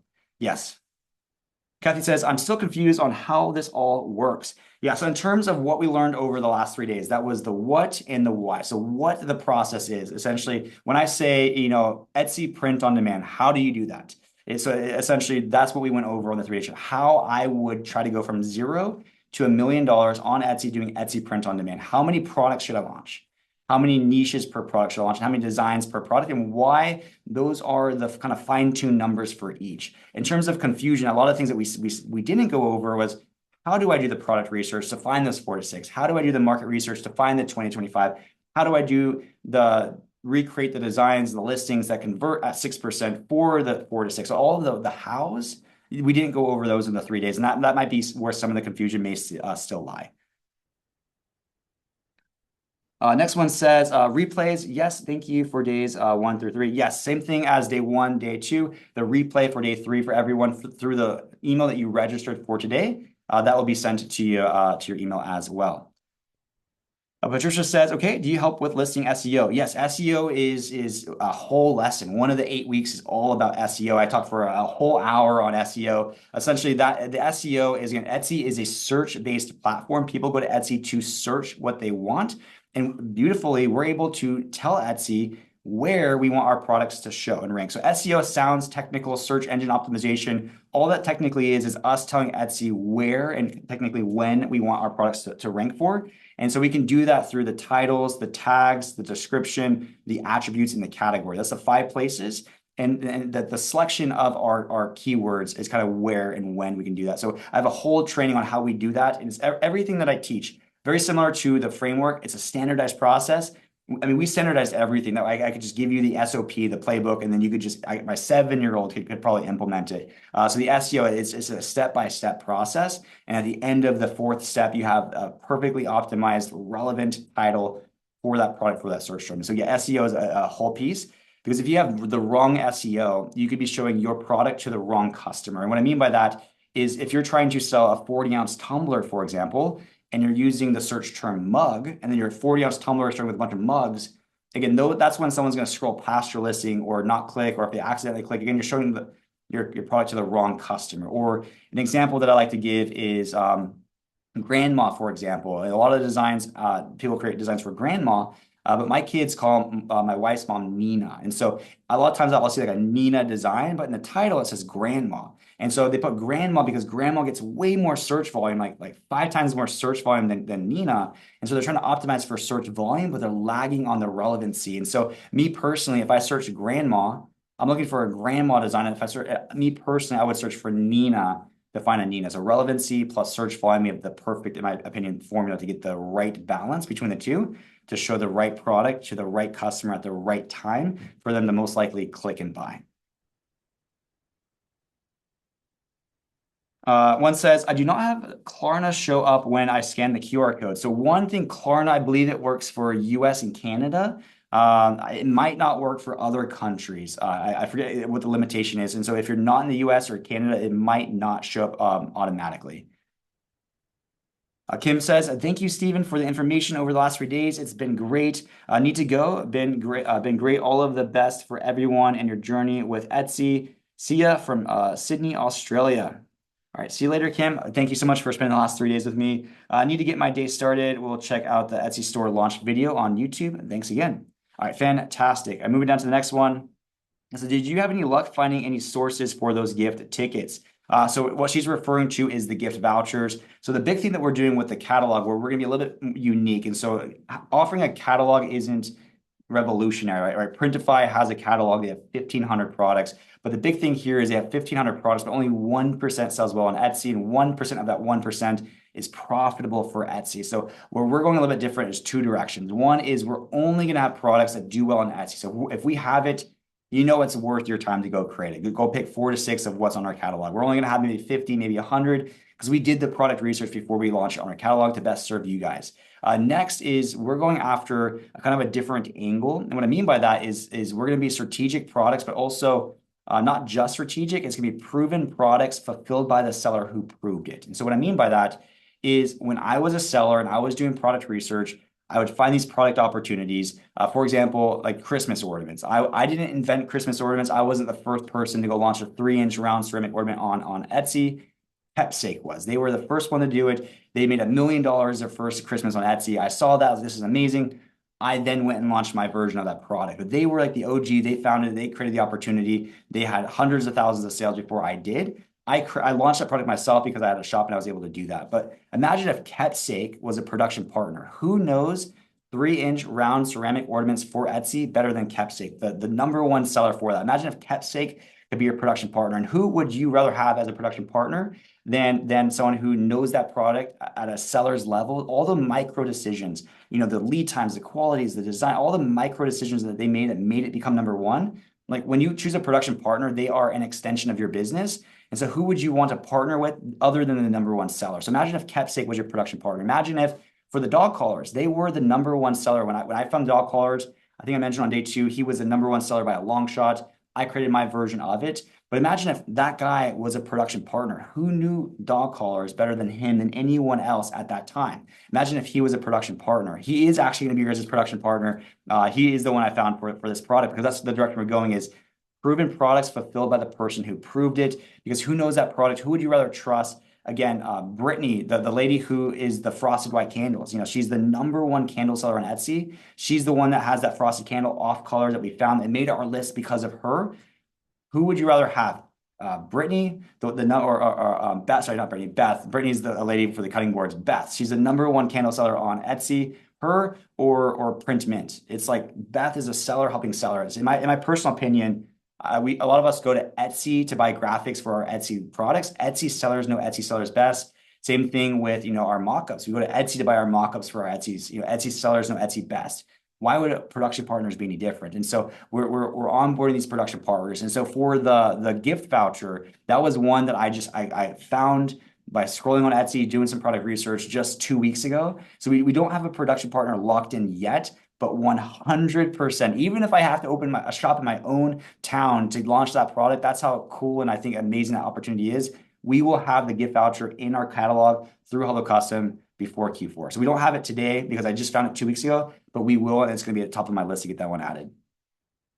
For that one, it wouldn't be the number one seller, because the number one seller is unfortunately over in Australia. So that's also kind of a benefit, is the number one seller is in Australia. I said Australia because she said Sydney, Australia. She's over in the UK.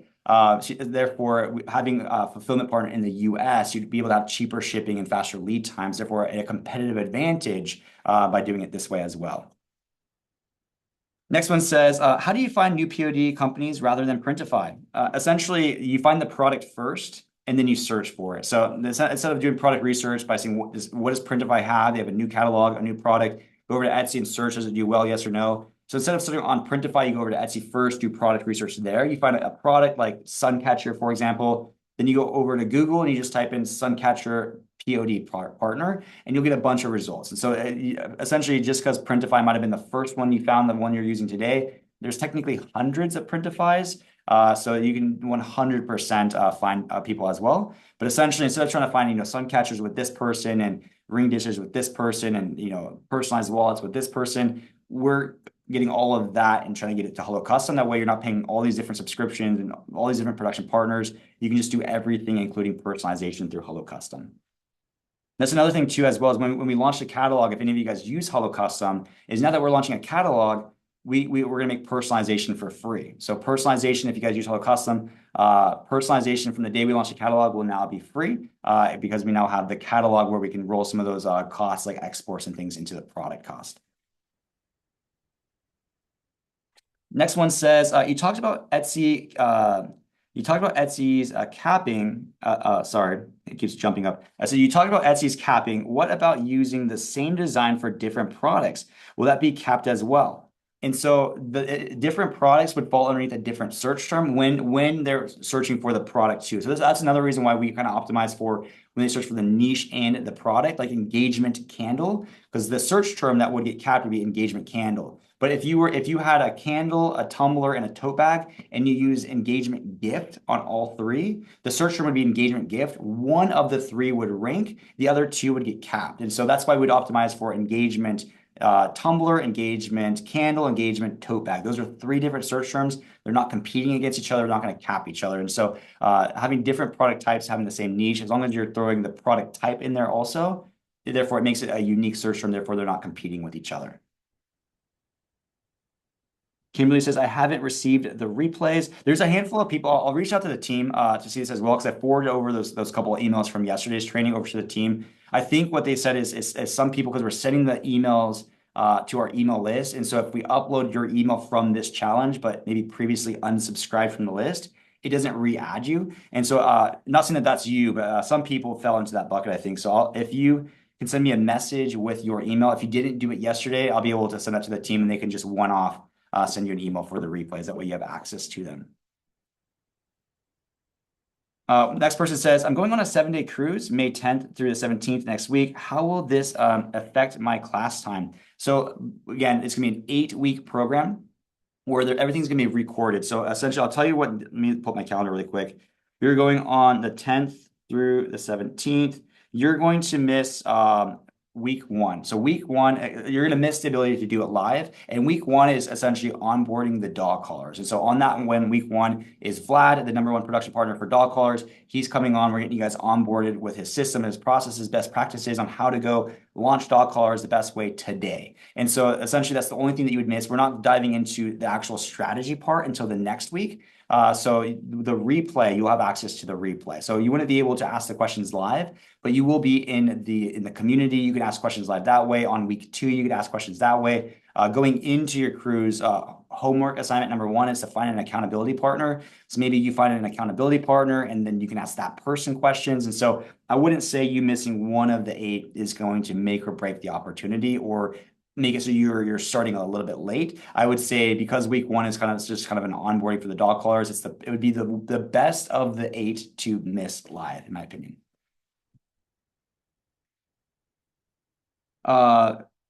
Aura says, how much is the program again? The program is for the $1,000 off for you guys, because you guys are attending this challenge. It's $2,499. You can do that in a one-time payment. If you are in the US or in Canada, there is an app called Klarna on the cart page where it's a buy now, pay later. And that essentially tells you that you qualify for if you wanted to break it up. And I think it allows you to choose any different lengths and combinations that work. And so different people use that different ways.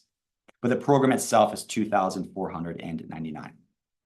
Kelly says, I get the products and such. I pay you $2,500 to direct teach me other companies. That will cost me money to print and ship. Is it $2,500 a one-time charge or yearly? What other fees can I expect to encounter doing this? So the $2,500, that is for shop launch. That is for the education. That is the training. Like when you go to college, you pay tuition. You can almost think of this as like the college of Etsy courses. You're learning the program, the how to, the what, being the 3-part framework. And so that's for the program. And then essentially in terms of product fulfillment, yes, when you start selling products, you got to pay for the inventory. So the cash flow for that is somebody buys your product off Etsy, you receive the money, Etsy holds it for about a week, and then you have to essentially buy that product from the fulfillment partner. It's all automated, but then that goes over there and then you pay that off. And so again, we're only launching products that should be profitable. So when you're paying for products, you should be making a profit at the end of the day. So the only other tools that you would need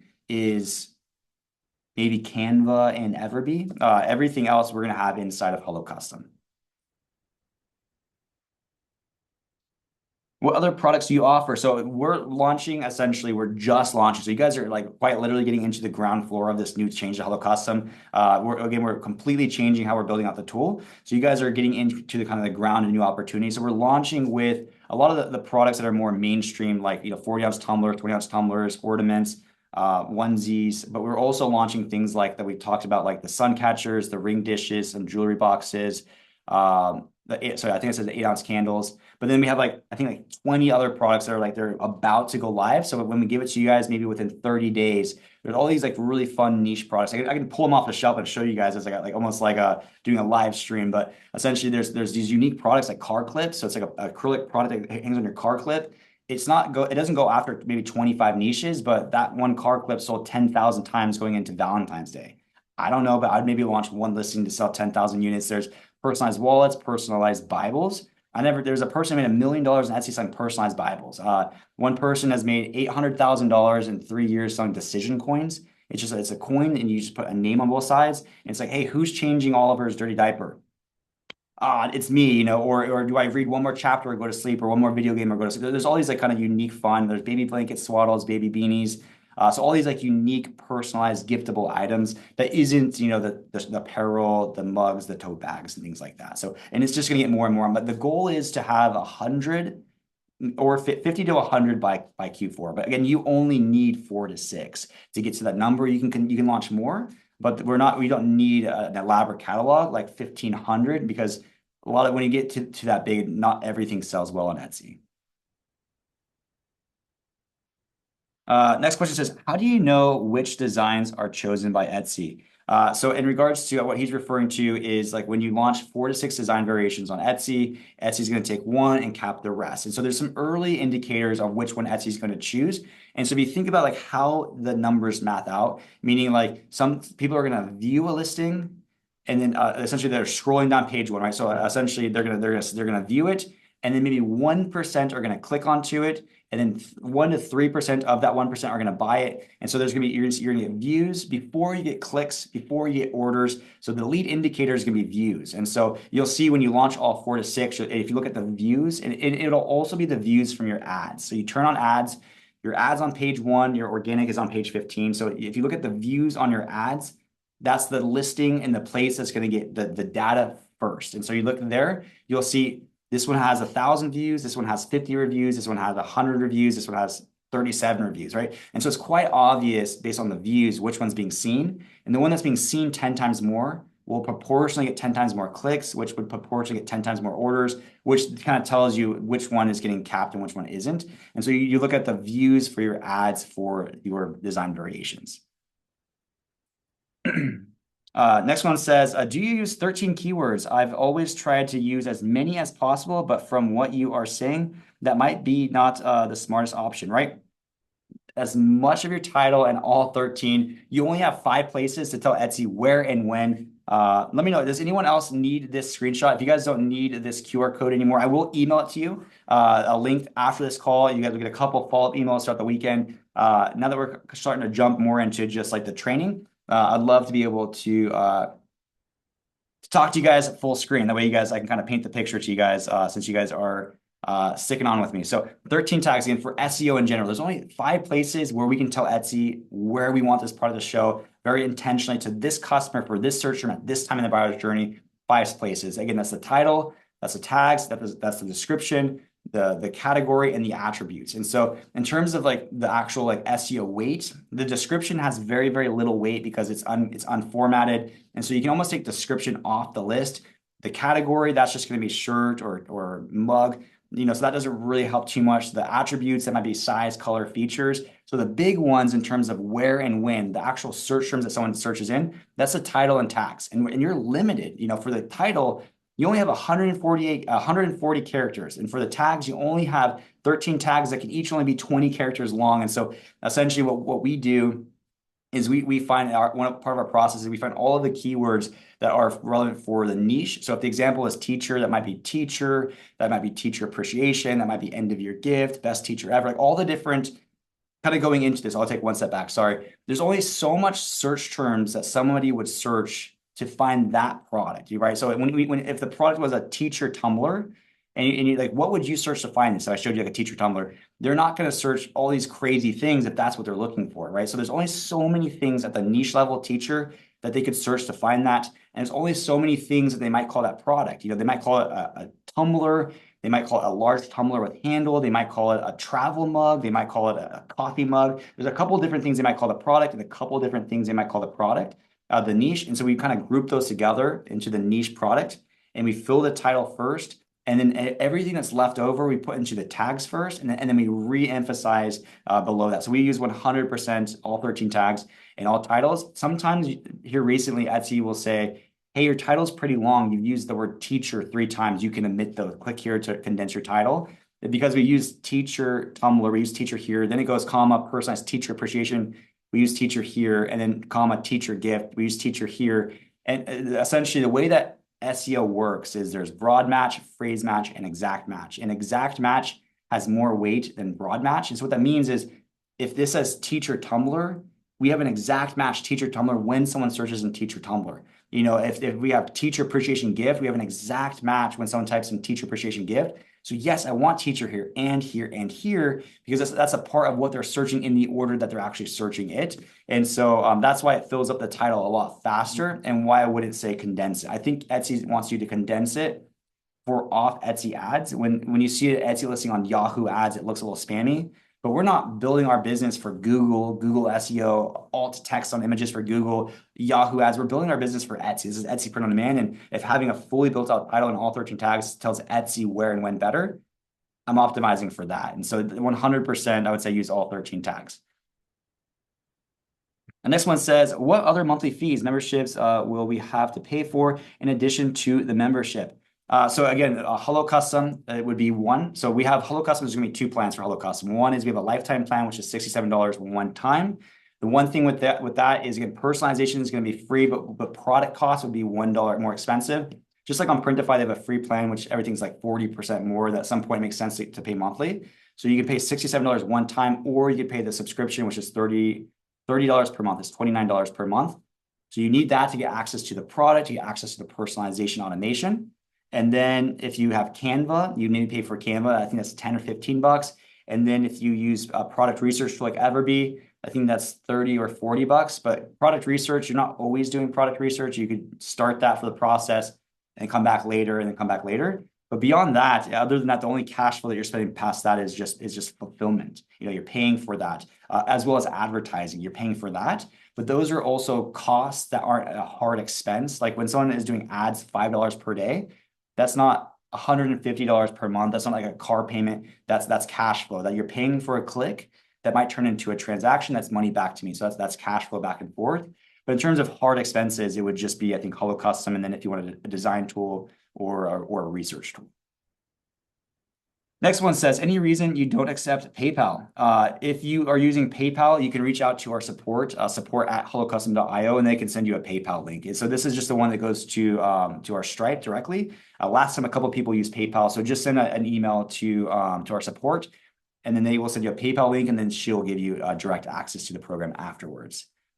Next one says, when will the shop catalog be open for Hello Custom members? I missed that part. And so again, you guys are getting in the ground floor. Like we've been working on this in secret. Like that's probably the first time you've even heard of it, since I think like November of 2025. So we're down to about 1 to 2 weeks out. And so we're gonna be launching beta to you guys by probably week 2, maybe week 3 of shop launch, which is perfect timing too, because most people start with the dog collars, because you get the launch kit, you get the dog collars, you build that out super fast because you get the launch kit. It takes maybe 2, maybe 3 weeks to build out the dog collars. Perfect timing. The catalog goes live. Then you can pick the sun catchers or the ring dishes or whatever product next.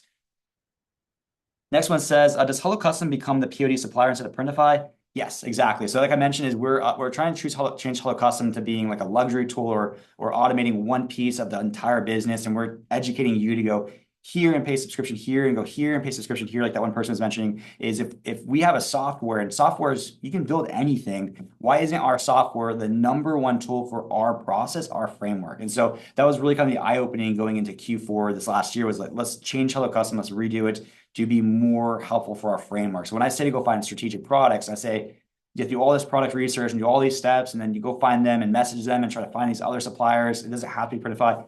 It sounds confusing. It sounds hard. And it's hard to teach that. And so it's like, why don't we just do that for you guys and give you the finished product with a bow on top? And then same thing with design variations is for print on demand. It's like you have to create the product 4 times and create the listing and SKU link everything. And why don't we have an automation for that? And so we're trying to make Hello Custom the tool for the process. And so quite literally, if you're using Printify for apparel, for example, and you're like, I don't want to do apparel, I want to do dog collars and sun catchers and ring dishes and all these other products, is you would just go over to Hello Custom as the production partner. And then if you are using Hello Custom right now for personalization, where you create the product on Printify and then the template over here, and then you got to approve the order over here, all the back and forth, it's just going to be condensed down to just one platform. So we're just trying to make everything as easy as possible.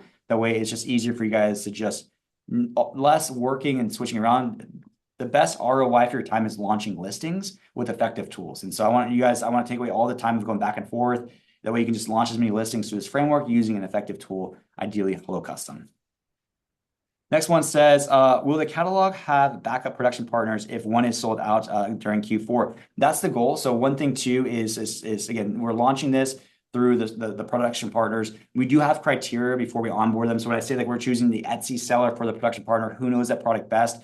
We're not choosing the Etsy sellers that are making it at their kitchen tables, you know. So what we're doing too is we're doing, which is really fun for content, is once per month, I'm actually flying out to these production partners and we're doing in-person interviews. If you know the YouTube channel Upflip, where he flies out there, you see behind the scenes, you see the warehouse, you learn their processes. I did a couple of those on my YouTube channel with like Cassie Johnson and Jesse from Inner Circle Prints. We're doing that with all of our production partners.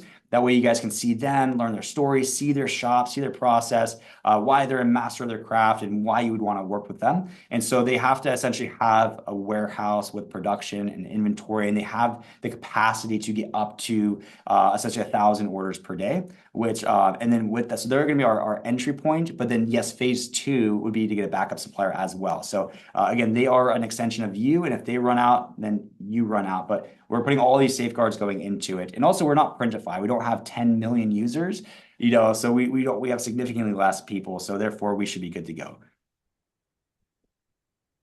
One says, when will the catalog go live? Yeah, we're about 1 to 2 weeks out. So again, by the time that you finish dog collars, the catalog will be live for you to launch your next strategic product through the catalog feature. Kim says, selling t-shirts, it says, what I'm hearing is could put 3 designs regarding 4th of July in the same listing.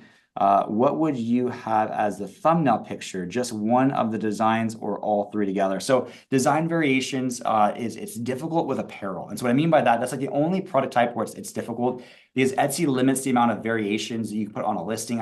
It might be 200, 300. They have a limit there. And so when you have apparel, you have size and color. So if you have 6 sizes and 10 colors, that's 60 variations. And then if you have 4 design variations, now you have 240 variations. And so it gets really hard to map that out with apparel versus like a tumbler where it's just like a one SKU.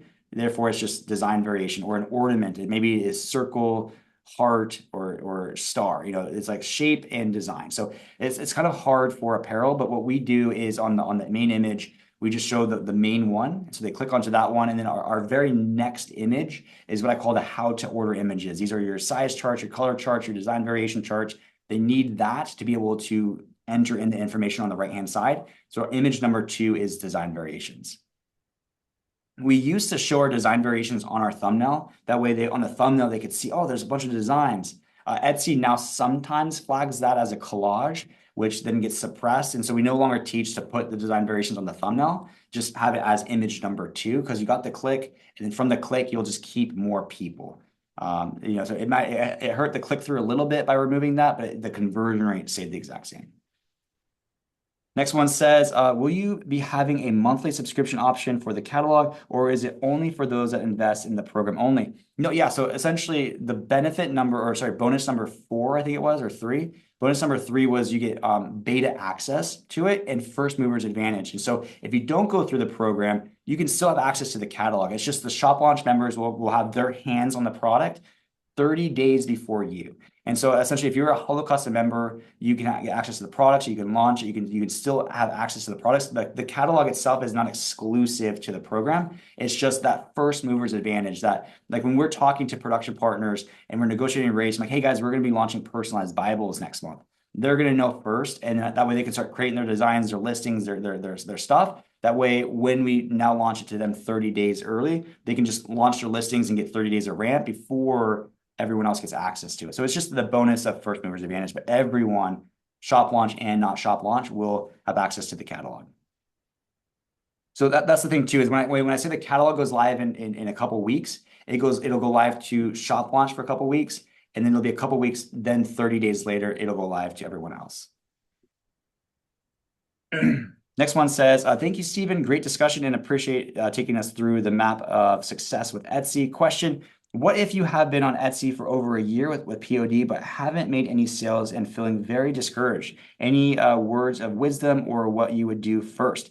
Yeah, quite literally, that's the I'm so glad that you're on this call, is because a lot of times when people are on Etsy for a long period of time and they're not seeing traction, they kind of fall into different buckets. One is they started, they had some momentum, they didn't see success, and so then they kind of like don't prioritize it. And so you kind of work on it here, there. Maybe you're spending all of your extra time to invest on YouTube videos because you're trying to learn more. So you're kind of in that research paralysis phase, but we're not actually like launching a lot of new listings. Or so that's kind of, I see that a lot of times where they don't see success, so they kind of fizzle out, and that's why they've been on for 2 years with no more additional success, because they're not actually taking action, because they're not confident that the time they spend on doing things versus learning will have the same ROI. Because there's a dopamine of learning something new. It's like a learner's high, and so some people kind of get stuck on that. But we got to go launch listings. So the beautiful thing about this is that then they fall into a different bucket. Sometimes they are launching so many things, like they're using AI and automations. They have hundreds of listings, but they fall into that phase where they chose a niche, they niched down. Even niching down and getting capped. For all of the engagement gifts, only one's going to rank. Engagement shirts, only one's going to rank, right? So they're launching all of these designs in one niche. It's just that's why you're not seeing successes, because Etsy's capping everything, or they're just going really wide that way, or they're not doing the right SEO. They're using a lot of gift for hers and hims, and there's all these like micro decisions that move the needle. And so essentially the biggest advice I would have, it would be, one, don't give up. A lot of people, they give up and they quit and they move on to the next thing, because there's always a new way on how to make money on Etsy. And so I'll say this too, is I've failed a lot myself. And so I can say this with complete honesty, is my first success was on business attempt, I think number 12. And so I've tried something, I failed, I didn't give up. I got back up, I brushed off my ego, I tried again. I failed and I failed and I failed and I failed for a lot of time. And I think it was because I spent a lot of time just watching YouTube videos, piecing together questionable strategies, trying things, giving up a little bit too soon. But the one thing that I'm so grateful that I didn't do was give up. If I would have given up after my first attempt, I would not be here today. I would probably be working a job somewhere. I would not have the life, the freedom, the opportunity I have today. So essentially, as long as you take action, you continue to grow, and you don't give up. It's not if, the only difference is when. It's just a matter of when. And for me, it took a couple of years, but when you find success and something clicks, again, success is not linear, it's exponential, and you'll be so glad that you did not give up. And so that's why I'm glad that you're on this call. So hopefully it was able to give you a new direction, some new motivation of what to do and what not to do, to now go take action. A little bit less YouTube videos, a little bit more launching listings in the right direction. And then again, just keep that consistency up. And also knowing that too, like we're in a season right now, like we sell personalized giftable items on Etsy.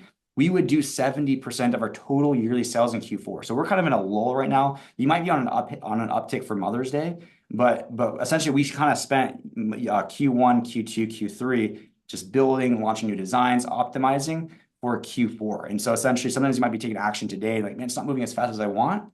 Keep up the work, because when Q4 hits and you're selling a bunch in Q4, it pays for all that time that you invested today. All right, next one says, I heard that if you change something in an active listing, the changing a photo, adding a video, that Etsy rates your listing new, and that it might not do as well anymore afterwards. What is your experience with this?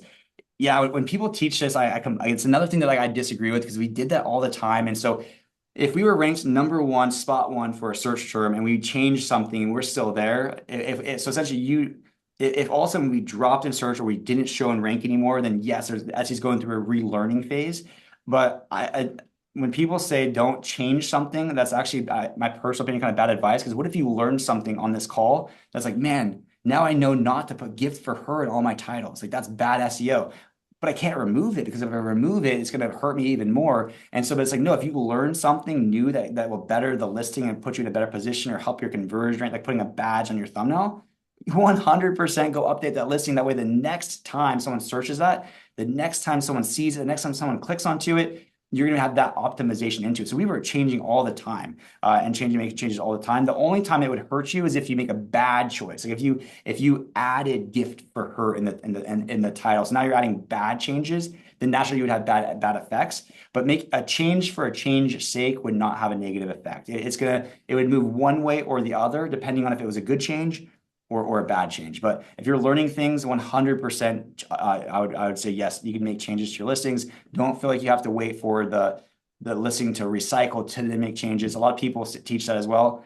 If you learn something today that you want to go change tomorrow, go change it tomorrow. We did that all the time, and it made no difference to our sales. It actually only helped because we made positive changes to the shop. Next one says, I will have internet on the ship. Should I just do it there? 100%. Yeah. So essentially, sometimes people are on those calls during their lunch breaks, So it's just like it was essentially, it's gonna be just like the last 3 days. It's like you're coming on live. I'm teaching you something. We're learning something. It's being recorded. So you can't ask questions while you're on the ship, as well as if you want to leave early because you got margarita time with the family. Like you can leave early, watch the replays later that night. You can drop your questions in the chat with the community. But it's not like you have to do homework that day or something that you wouldn't be able to do just without your phone screen. Susan says, heading out. Thanks for the 3-day course. It's been motivational. Thank you so much, Susan. Thank you for attending.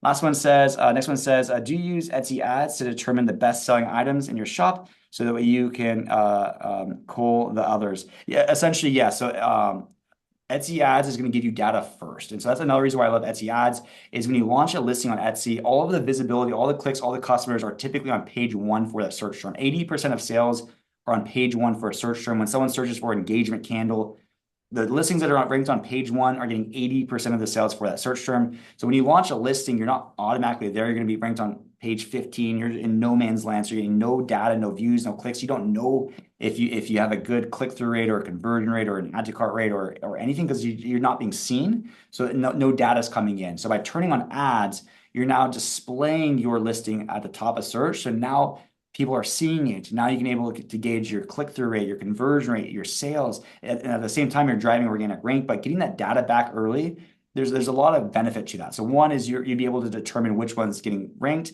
which ones are getting capped. You can turn off your ads for those ones. Next one is maybe like you have your daily ad spend to like $100, but you're only spending 25 cents. You're like, man, no one's clicking on my ads. So ads are PPC, pay per click. You only pay if someone clicks. And so if you're not spending any money in your ads, it means no one's clicking onto your ad. That means you have a click-through problem. That's good data to know. That means it tells me what to go fix. If you are spending all $100, but you're making $0, that means you don't have a click-through problem because you're getting the clicks, but no one's buying. That means you have a conversion problem. So getting that data back fast by turning on ads allows you to be really quickly pivotable of when and where to maybe fix things for the lifetime of that listing. Next one says, are the manufacturers in the US? Yes. So one big thing that helps conversion that I found is if you're able to put a badge on the thumbnail that says ships fast, and if the processing time, therefore the lead times for the products is within 1 to 3 days. And so all of the production partners will be in the US that kind of fit a 1 to 3 day business processing time, because that's the sweet spot to be able to convert the best for giftable products. Giftable products, a lot of gift givers were late gift givers. I mean, Mother's Day is Sunday, and I still got to go to the mall to buy something. We're all late gifters, and so therefore, if lead times are 2 weeks, I'm not your customer. It takes too long because I need it. I need it next week, and so we need 1 to 3 day processing times to be in that sweet spot for the gift giving market. Next one says the program is 8 weeks. Is there any support after that? Yes, the support after that. So the community there, the cohort, the people who join this with you, those are your ride or dies for life. You guys will have access to that community for forever. The replays, your accountability partners will be there. But in terms of access to me, that's why I also gave you guys 1 year access to our other community called the Accelerator, where twice per week, Tuesdays and Thursdays, I do live calls just like this, where they're just live Q&A calls. So if you have questions, sticking points, or anything, you could just join that call on a Tuesday or that call on a Thursday and say, hey, Steven, I'm experiencing this on my product number 2. Like, what would you do? So you can have that continuous support for the entire year. And then obviously you can continue it thereafter or post questions in the community. So you don't lose support after the 8 weeks. It's just, and then also why 8 weeks? And so again, time. If it needed 12 weeks to teach you everything, it would have been 12 weeks. If it needed 24 weeks, it would have been 24 weeks. If I could have done it in 4, it would have been 4. So I try to remove as much fluff as possible, as lean as possible. What's the minimum amount of time to give you what you need to learn everything you need to go implement it? It ended up being 8 weeks. And so some people last time was like, man, it doesn't feel like a lot of time for that price. It's like, I'm trying to make it as fast as possible, that way you can go implement it as fast as possible. Next one says, when making listings, should you translate it also? My area, when making listings, should you translate it also? My area has a lot of bilingual people, so would it help a listing if it also includes languages, includes Spanish or whatever other language is that, or does that waste effort? Wondering if that would help get around the capping. So again, I just teach how I found success, and we only had listings that were in English. I know that there's different, Etsy, there's Etsy US, there's Etsy UK, there's Etsy, there's Canada.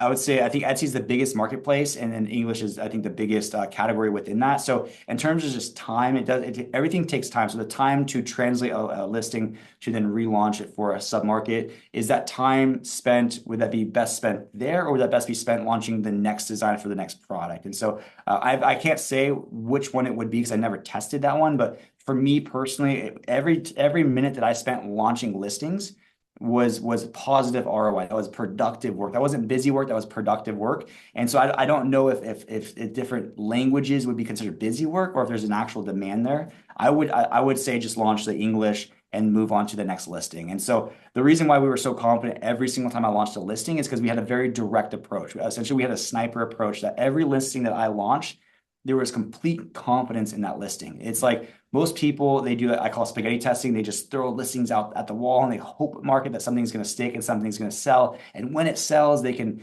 then double down there. But this is the analogy that I use, is if we're trying to get spaghetti to stick on the wall, we kind of already know to do that, we should go into the kitchen and get a pot, put some water in the pot, boil the water, wait for it to boil, put the noodles in the water, let it get to a boil, then throw the cooked noodles at the wall. Throwing cooked noodles at the wall, it's going to stick, right? So because there's a process, it's been done before. We have a process, it's been done before, and so we go through the process. It takes a little bit more time up front. It's you launching listings right out of the gate. If two people started right now, the person who just starts throwing up listings, they're going to have more done by the end of the month. But the person who is a little bit more intentional up front, locked into things of their product research and market research, who's going to have more sales at the end of the month? It's this person right here. Who's going to have more sales at the end of the year? It's 100% going to be this person right here, because they followed a proven process to get there. And so that's why when you have the right process done the right way, the time spent just launching the next design, it's very high impact. It's very, very, very impactful. Next one says, I didn't understand why you don't do niche after niche. Wouldn't that be easier because the designs are more similar? What makes your strategy better? I don't understand why you don't do niche after niche. Wouldn't that be easier because the designs are more similar? Are you still on the call? The person who asked that? Yes, I'm still here. I mean, you say product after product, so finish one strategic product. Why don't you think of your 6 products, and then you have the 20-25 niches, and you go niche after niche? Yes. Let me show you why. It's a great question. I'm on my screen. I'll share my screen in a second. I'm just going to search for handle.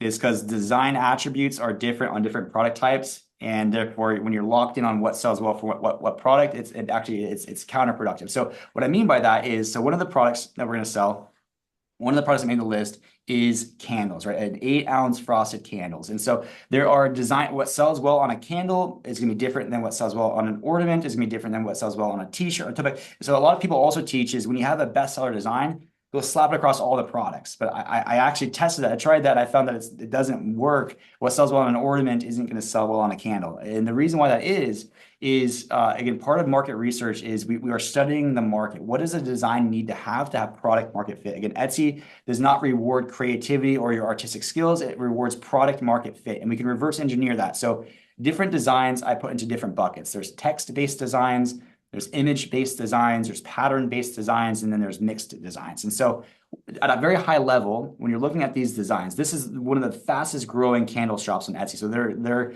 a great shop to look at what product market fit is, because they're doing the most sales velocity. When you look at their design, let's put them at a high level in a bucket. Is this text-based design or an image-based design or a pattern-based design? This tells, I see that these are text-based designs. And so therefore, when I'm analyzing this product, I'm really getting in the headspace of text-based design. What are the design attributes for text? There's the fonts, there's the colors, there's the padding, there's the spacing, there's the effects. There's all these little, it's called typography. It's how you make essentially text look like a graphic. Why this looks right? Why putting text on an engagement ornament looks like airy and it looks elegant, but it's just text. But it's because they added certain padding and spacing, and they balanced it with, all bold with an elegant cursive for the name. And so essentially this is for candle, But now if I go over here and I type in just ornament, for example, another product that would make my 4 to 6 is Christmas ornaments. And so if I come over here, let me see if I can find, let's see if keepsake made the list. If not, I'll just click on someone else. Okay, I'm just gonna click onto this shop right here. So looking at ornaments, when I look at these ornaments right here, well, there's a lot of text in here as well.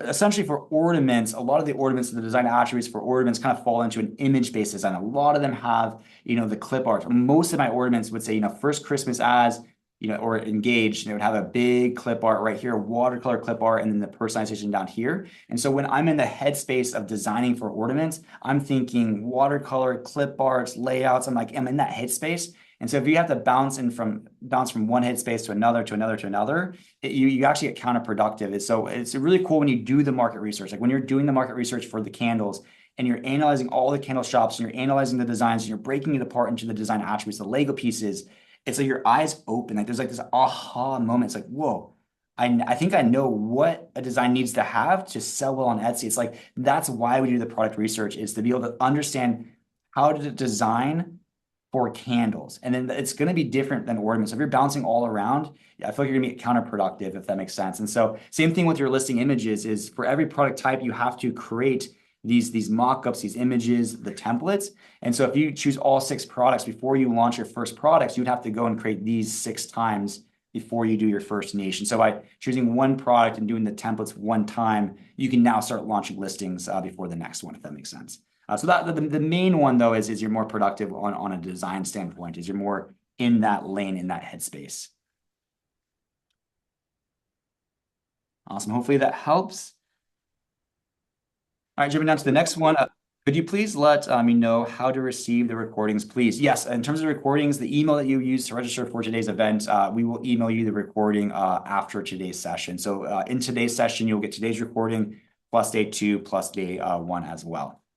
Where can we email if we haven't received the replays? If you haven't received it, again, some people, they've had unsubscribed previously, so therefore they're not getting the emails. Not saying that that's you, but some people did fall in that bucket. If you're not getting the replays, that email is not showing up. I did send day 1 and day 2. So if you didn't receive those, check spam, check all, make sure you check the other folders. But if you still haven't received it, you can email support@hellocustom.io, or you can respond to it. If you got the email from Zoom that says 60 minutes, day 3 starting soon, you can also respond to that email. I get that one personally, and I'll just give you the links to the previous days. Kathy says, does Hello Custom also have a fee associated with it, monthly, yearly, per item, etc.? So Hello Custom, it's a subscription, so it's $29.99, so $30 per month for the subscription to access Hello Custom. That gives you access to the tool, all of the resources. So we have things like personalization, automation. If you do personalization, we now will be able to automate that for free. Things like, we have our live previews, access to the products. But in terms of the per item, yes, also when you do print on demand, there's always going to be a per item cost. It's a cost for the item, cost for the shipping, but we're only going to be adding those products to our catalog if at that price, you can sell at the going rate on Etsy and still yield 25% profit. That's kind of the going rate, $5 or 25%. That at this price and at this price, the average, you should be able to yield that. And so it should always be a profitable product price for you when you launch it. You need a matching lease to go with the collar. Yes, so with the collars, he also has leashes, and so what's benefit about this is, this is the value of having a proven seller fulfill your product for you, because they know that product and the market and what you need more than anyone else, and so he understands the power of a low display price. And so what a low display price is the price at your listing at the click-through level to be able to stop the scroll and get the click. And so he also knows from experience, because he sold hundreds of thousands of collars on Etsy, that typically 90% of the time that if someone's going to buy a leash, they're going to buy a collar, right? They're not going to buy the leash without the collar, because the thumbnail shows a collar, the search term was a collar. Therefore, they were coming for a collar, but then they also added a leash. And so the leash, he gives you guys the leash at break even. He makes no profit on the leash. That way you can have the leash as cheap as possible. That way you can have as low of a display price as possible. And that price will be the leash. Knowing that 9 out of 10 people aren't going to buy that, they're going to buy the collar with the leash. And that way it just gives you an unfair advantage over everyone else, that you have a lower front-end display price in the competition. So you will get leashes, and they would come as that front-end low display price at break-even price. Next one says, I've been playing with making my own mock-ups. Is there a thumbnail look that buyers might stop the scroll for, i.e. the Etsy look, a minimal studio shot, a lifestyle shot, or a look that is completely unique? For listing videos, does it make a difference using a slideshow versus a completely unique lifestyle or studio shot video? So the two things here. So one on a thumbnail basis. So a thumbnail, let me share my screen really quick. The thumbnail has one job only. We're not trying to sell on the thumbnail. We're trying to stop the scroll. So let me search for candle, for example. And so for candle, for example, normally for candles, a lot of the thumbnails, I've clicked on a lot of these ones, that's why they're showing in search. But for most thumbnails for candles, they're like these, they were always for years, this dark, moody, amber jar. And so when you have something that looks like this, like they intentionally went with a frosted white candle instead of the dark candle with a peach background instead of a dark moody background, is because when somebody searches for candle, they scroll down the page. And what stops the scroll? I can't visually see the price, the name, the title, necessarily the design. What grabs my attention is quite literally the thumbnail. And so it needs to just be a pattern interrupt. And so there isn't a one size fits all. It's on a per product basis. Is what does the thumbnails look like for this product type? And if they're all dark and moody, you need to be light and airy, so that way you can be a pattern interrupt. Same thing with let me see if it's going to show up or not. Same thing with like wine glass, for example. This was another production partner that we're onboarding. Is they saw that a lot of the wine glasses were like red wine, dark, moody, stuff like that. And they went like, hey, complete opposite. I'm gonna go with a pink wine with oranges. We're gonna put fruits and vegetables and make, again, if everyone's doing this, they do this. So when they zig, you zag, if that makes sense. And this company has done over $15 million on Etsy selling their glassware. And so you just got to be different. And so sometimes that's on a thumbnail level, or that's on a product level, or sometimes that's just making it contrast with the product in the background itself. And so the big thing with the thumbnail is just be different, but still look premium. Like this looks premium. It doesn't look cheesy. So premium, different for the thumbnail, because the only purpose for the thumbnail is to grab the attention. Everyone is dark and moody. They're the only light and airy. You want to be different to stop the scroll. When it comes to a video, I don't know if they got a video, is when someone's on Etsy. Etsy's an online marketplace. It's different than like Target or going to a trade show where they can feel, touch, try apparel. This got some stretch to it. You wouldn't know that this is a little stretch in my shirt without feeling it. And you can't feel it by looking at an image. And so when people do listing images where they just do a slideshow of their images, that adds no value. Every image should offer unique value and a different reason to buy the product. And so if the video is just a slideshow of the images, it adds no value. So the two things that I see to do the best for the video is one, when it shows features, like it shows, like if it's like a dog collar, like you opening it, you closing it, you adjusting it, you twisting it, like you putting it on a dog, like showing the features that are being used. That you can't get that with a photo. But you can with a video. So give it to them with video that offers unique value. And or what we've done before is the number one thing that helps with conversion rate is social proof. So one of our images was always like social proof. Is we had one of our video be like a GIF of just like because all of our images were just like images like this. But we had a lot of, for the dogs specifically, this was for the dog collars. We had tons of people upload their photos of their happy dogs smiling with their leashes and their collars. And so we had our video just be like, celebrating 100,000 happy customers. And it was just showing a GIF, a slideshow of just all the different lifestyle shots. And that's just social proof that, hey, this is a reputable store, happy customers. I'm not going to be duped. And again, that will help conversion rate. So as long as it offers unique value, something that you might not be able to get from the other photos, that's a good place for the video. All right, let me jump back over to the chat. Rob says, thank you. Of course, happy to help. Do you use AI? Do you work with Kittle and Creative Fabrica? So for the designs, I always, again, sometimes you can use AI, sometimes I wouldn't recommend it.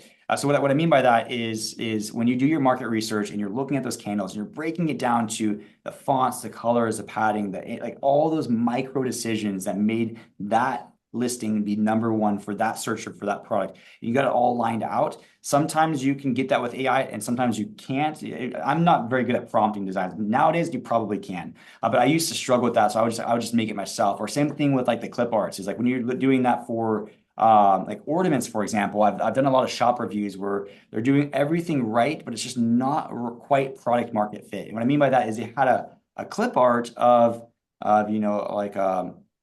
like a baby, or like a clip art of like an elephant for a baby's first Christmas. Like they got the right clip art. It's a clip art. It's in the right spot. They got the curved text. Everything looks right. But the clip art just looks cheap and 2D and cartoony. So it was just the wrong design attribute. And so essentially, if you got to make sure everything fits correctly. So if you can get that, if you can find that on Creative Fabrica, you can get it on Creative Fabrica. But if they don't have it, don't, again, limit yourself to just them. Sometimes you can find some on Canva, but Canva has a lot of those 2D cheap ones. A lot of times we would buy ours on Etsy, and Etsy knows Etsy best. So don't limit yourself to just AI or just Kalo or just Creative Fabrica. Give yourself permission to look everywhere, because you have to make sure you find the right one to be able to have that product market fit. And sometimes they have it, sometimes they don't. Sometimes you can create it, sometimes you struggle. But at the end of the day, you got to make sure you have the right product. Next one says, you said your advertisement was cheaper. I thought you paid a percentage of the product price for advertising, and only if the product is bought through the advertising. So how does having less products advertising cheaper? So let me read the rest of it. It says, I currently have my ads turned off because I am still at the beginning and have quite a big sales to get my first. I'm still at the beginning and have a quite big sale to get a first sale. So I might make a loss with the advertisement. Would you change that to have them always turned on? So this is the way that I view advertising. So with Etsy, we tested a lot of different ways. Like, we were super intentional with every single product that we launched. And what I mean by that is we were print on demand, meaning that we created the product on the demand of the order. But when we sold products, we had our own warehouse, we had inventory, we had equipment, we had employees. And so when we launched a new product, like the dog collars, when we launched dog collars, for print on demand, it's as easy as just buying a dollar pattern, slapping it on, and hopefully it works. But it was really high risk because we had to, talk to Chinese manufacturers. We had to buy equipment. We had to buy, 30-day lead times from the sea to get it. $15,000 for the inventory, $6,000 for the sewing machine, $5,000 for this. We're like $20,000 to $30,000 investment to then learn how to use a sewing machine and the new heat press to then create. So it was like, this has to work. It's too much of an investment for it not to work. And so that's why that's why our product research is like very dialed in. Our how we launch our listings, it's very dialed in, because there was so much risk of onboarding a new product. It had to work. And that's why it worked every single time, because we were so intentional on every single step, and we fine-tuned every step, which is what you guys are going to learn in Shop Launch. But essentially, by the time that we activated a listing, I was so confident that that was the right product, and with the right design, with the right listings, with the right everything, that, again, Etsy ads, it's pay per click. It's not you pay a percentage of your sales. For off Etsy ads, it's like that, but when it's on Etsy, you pay per click. So you only receive money back if they actually bought it. So 1,000 people could click and no one buys it, then you're paying for all the clicks. So it's pay per click PPC.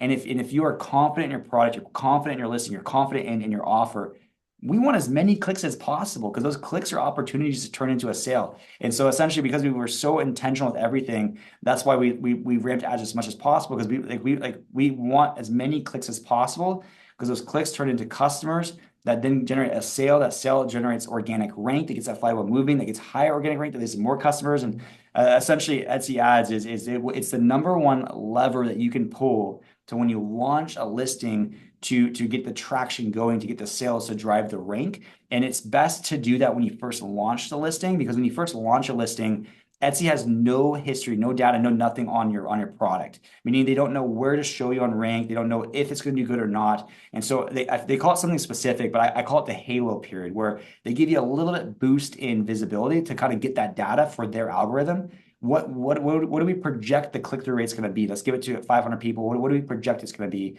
What do we project the conversion rate is going to be based on that? And so they give it a little bit of a boost. So if you can imagine, like, when they are looking at your listing, like, how is it going to do? While they're giving it a little bit of that halo period, you're also feeding it good stuff like ads, additional stuff, higher conversion rate. And that way, it's like, while they're looking, you can ramp that much harder, because you're giving Etsy good data. So best time to do it is from the beginning. If you don't think you have a good product, or if you're in the category where we're spaghetti testing, then no, 100% don't turn on ads, because you can blow through spend. You should be confident that it's a good product. So even just increasing your conversion rate from 1% to 2%, making a couple tweaks, going from 1% to 2%, you're converting 2 times more clicks into paying customers. Your ad cost is going to get cut in half. So just little micro improvements makes advertising significantly more powerful. So I would do that first before you turn on ads. It's just we would always do that first, and then we ramp ads as hard as possible to get that flywheel moving on the back end. Next one says, can we start with the one-time membership fee and then convert to the monthly cost as we get bigger with Hello Custom? 100%. Yes, we have a lifetime plan, $67, and then we have the monthly $30. The only difference with these two is they're both going to have free personalization. They're both going to have the catalog. The only difference is the lifetime plan, because we have costs on our end, like storage costs, customer service. It has to have some additional cost to it. And so the product cost will be $1 more per product. But that's always going to be cash flow positive. You're only going to pay that additional $1 when you get a sale, right? So it's always going to be cash flow positive. And then it would make sense to go from here to subscription when you get to 1 sale a day. 1 sale a day, $30 extra a month. Now it makes sense as I continue to grow to save that $1 at that point. So if you don't want to pay the subscription out of the gate, that allows you to get access to the catalog, launch everything, set up all of your personalization automations, and then when it sells, you only have to pay that extra $1. Next one says, so we connect our Etsy store to Hello Custom site. Exactly. So Hello Custom right now is just a personalization automation tool. You can connect your Etsy, your Shopify, or your Amazon to Hello Custom. We automate the personalization for you. That was the last 3 years we were the personalization automation tool for Etsy print-on-demand sellers. We just found that there's a lot of gaps in the markets that we were not servicing you guys well enough, one of which is product. And so now we're essentially expanding our offer to you guys. Essentially, we're going to be giving you guys way more for the same price. We're not increasing our subscription. We have a lifetime plan today. Everyone who's on the lifetime plan today also gets all of those things. People who are on the life plan today, there are limitations that we're actually going to take away. So one limitation that's on there right now is you're limited to 1 store. We're going to take that away. You're limited to, you don't get the live preview. We're going to take that away, and it's 49 cents per personalization. It's going to be free. And so we're actually giving a lot back to the lifetime as well. Kathy says, what kind of personalization is available? Ink, etched, embroidery, etc. So it depends on what the product is. And so for the candle, that's a label. So that's just going to be a print. For an ornament, that's sublimation. They're going to put that on there. For the wine glasses, that's laser. There's going to be cutting boards, so that might be etched, but I think that's also laser. And so essentially, whatever the product type is, we're not limiting ourselves to, because we're not the ones having to buy the equipment, so we're limited to just, hey, we only have sublimation. We're going out and finding the products. They have the equipment. They can make it. We just know that it sells well on Etsy. So our only limitation is going to be, does it sell well on Etsy? Yes or no? If yes, we're going to add it to our catalog, and you guys will get access to it on the back end. What is your YouTube channel? Patricia says, if you go to YouTube and you type in Hello Custom, just one word, that is our YouTube channel, Hello Custom. I don't have a ton of YouTube videos. So if I have a YouTube video, it's probably worth watching. If I took the time to create it, it's probably worth a watch. Kathy says, does the membership student bonus last forever or just 1 year? Does the membership student bonus, so only one of them lasts for 1 year. So bonuses, one is you get the launch kit for the picture boards. That's just like, you have that now, you can use it whenever you want. You get access to the dog collars. That's lifetime. So that's not 1 year. You get exclusive fulfillment for dog collars. Only people in shop launch will have access to that product. Yeah, that's the fulfillment. That's the launch kit. That's the free personalization. That's forever. There's the poster. That's that one-time thing. There's the catalog. That's forever. So you get access to the catalog. And then for every new product that we launch, you get a 30-day head start. So if we launch a new product 6 months from now, you get a 30-day head start. If we launch a new product 3 years from now, if you're still doing print on demand, you get a 30-day head start. And so the only thing that was limited to the 1 year was access to the other community. That's normally $47 per month, the 2 times Q&A calls. That was limited. That was the only one that was limited to 1 year. So for the 12 months, that's for the framework, 3-part framework. It's 0 to $1 million in 12 months. You have live Q&A for that full time during the build out.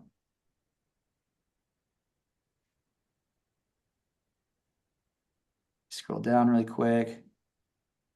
Bruce says, I'm retired, would like to do something on Etsy, but the time to do this is a concern. Realistically, what is the amount of time per day we should be spending to do this? And so you're not alone in terms of most people on this call, probably, and are watching the replay, probably have a full-time job. and or family commitments, and they probably don't have 40 hours a week to dedicate to this, but yet are trying to build a full-time income. And so that's one reason why is I fell into that category as well, and why we try to make it as lean as possible is because I didn't have time to just spaghetti test and hope something works and wait for something to take off. To then it's like I got to have control over my own destiny, and I got to make sure every minute I spend is intentional. So I would say, but again, there needs to be that minimum. So what I'm seeing is for people to be able to do this and see the results that you would want to see, it is going to take, I would say, about 10 hours per week. So whether that's 5-hour shifts 2 times a week on the weekend, or an 8-hour shift on a Saturday and 2 hours on a Sunday morning, I would say about 10 hours per week. Therefore, you're able to launch at least 10 listings per week, 40 per month. And then every couple of months, you get close to that one product launch, about 10 hours per week. And again, everything's going to get easier and easier and easier. So that same 10 hours on your third strategic product is going to be way more efficient, way more fast than your first. And there's a lot of things too that you do with your first product that you can recycle for your second, third, and fourth. And what I mean by that is when we go through and we do how we do our SEO, when we go and we scrape all of the search terms that someone's going to use to find that niche, like teacher, for example, I mentioned that, and that product type. When you do it for the product type, you use those for the entire product type. But teacher, when someone searches for teacher, they're not going to search something different when the product type changes, when it's a mug, a tumbler, a tote bag. And so you can have those in your arsenal for when the next time you do teacher for the third strategic product. So a lot of things you do on the first product, you can leverage for other products. That's why again, success is really exponential, because you got a lot more skill sets, you're a lot more fast. You can recycle things that you're using, and the framework, the process is the exact same. So you just get that much more efficient with it. Victor says, for those of us who have an apparel shop with hundreds of listings, would you recommend drastically changing the shop for a strategic product strategy, or start a new shop to follow this new strategy? So what I would do personally is I wouldn't say that you have to prune the entire shop. I would leave those on through Christmas. And so essentially a lot of the designs you create today that maybe aren't getting traction today will sell a few times during the Christmas rush. And so at the very least, I would say let it run through Christmas. There's a lot of designs that I created that only really picked up for Christmas, and they kind of died out the rest of the year. That way, it just, the potential that your time wasn't wasted. And I wouldn't say that you have to launch a new store, because if you have a shop, and even if you have one review, when you launch your first strategic product, that first listing is going to have one review next to it. So you're able to recycle the social proof of your reviews, and anyone who's favorited your shop, who's getting notified of new listings, anyone who has bought previously, who again, 6% of our customers were repeat customers. So 6% of anyone who's ever bought before might come back for that new product. So you're actually going to have more working for you, just reusing the shop that you already have. And then maybe after the Christmas rush, if you find like, hey, I have 3 strategic products that's doing 90% of my sales. Apparel just looks like it's in the way and it's a mess, and these ones didn't sell during Christmas. At that point, that's when I would consider maybe pruning some of the ones that didn't move the needle. The next one is, I have a seasonal listing that's a few years old and didn't sell this year. Does Etsy favor new listings in search? Is it better to recreate old listings as new? There's not a one size fits all answer for that. So one is sometimes, yes, new listings do get ranked, maybe because in their, sometimes I've seen this too, is like the titles and the tags might say, 2023, and then it's against now 2026. Sometimes maybe when they design the new one, sometimes the product market fit, right? The design style is a little bit different today than it was 2 years ago. Sometimes, yes, I personally actually think Etsy does rotate listings a little bit to favor new sellers, so that way they can get that kind of like initial success, get excited, and then they stick around. But to give them that early success, they got to pull from somewhere, probably seasoned sellers. And so, yeah, that's why we're constantly launching into new markets, new categories, new products, and we're not banking on a one listing to move the needle. Like if you had one bang hitter, it's like the goal is to have 100 of those. That way, if one's down, one's up. We're always going to be at least constant. And so I wouldn't say that.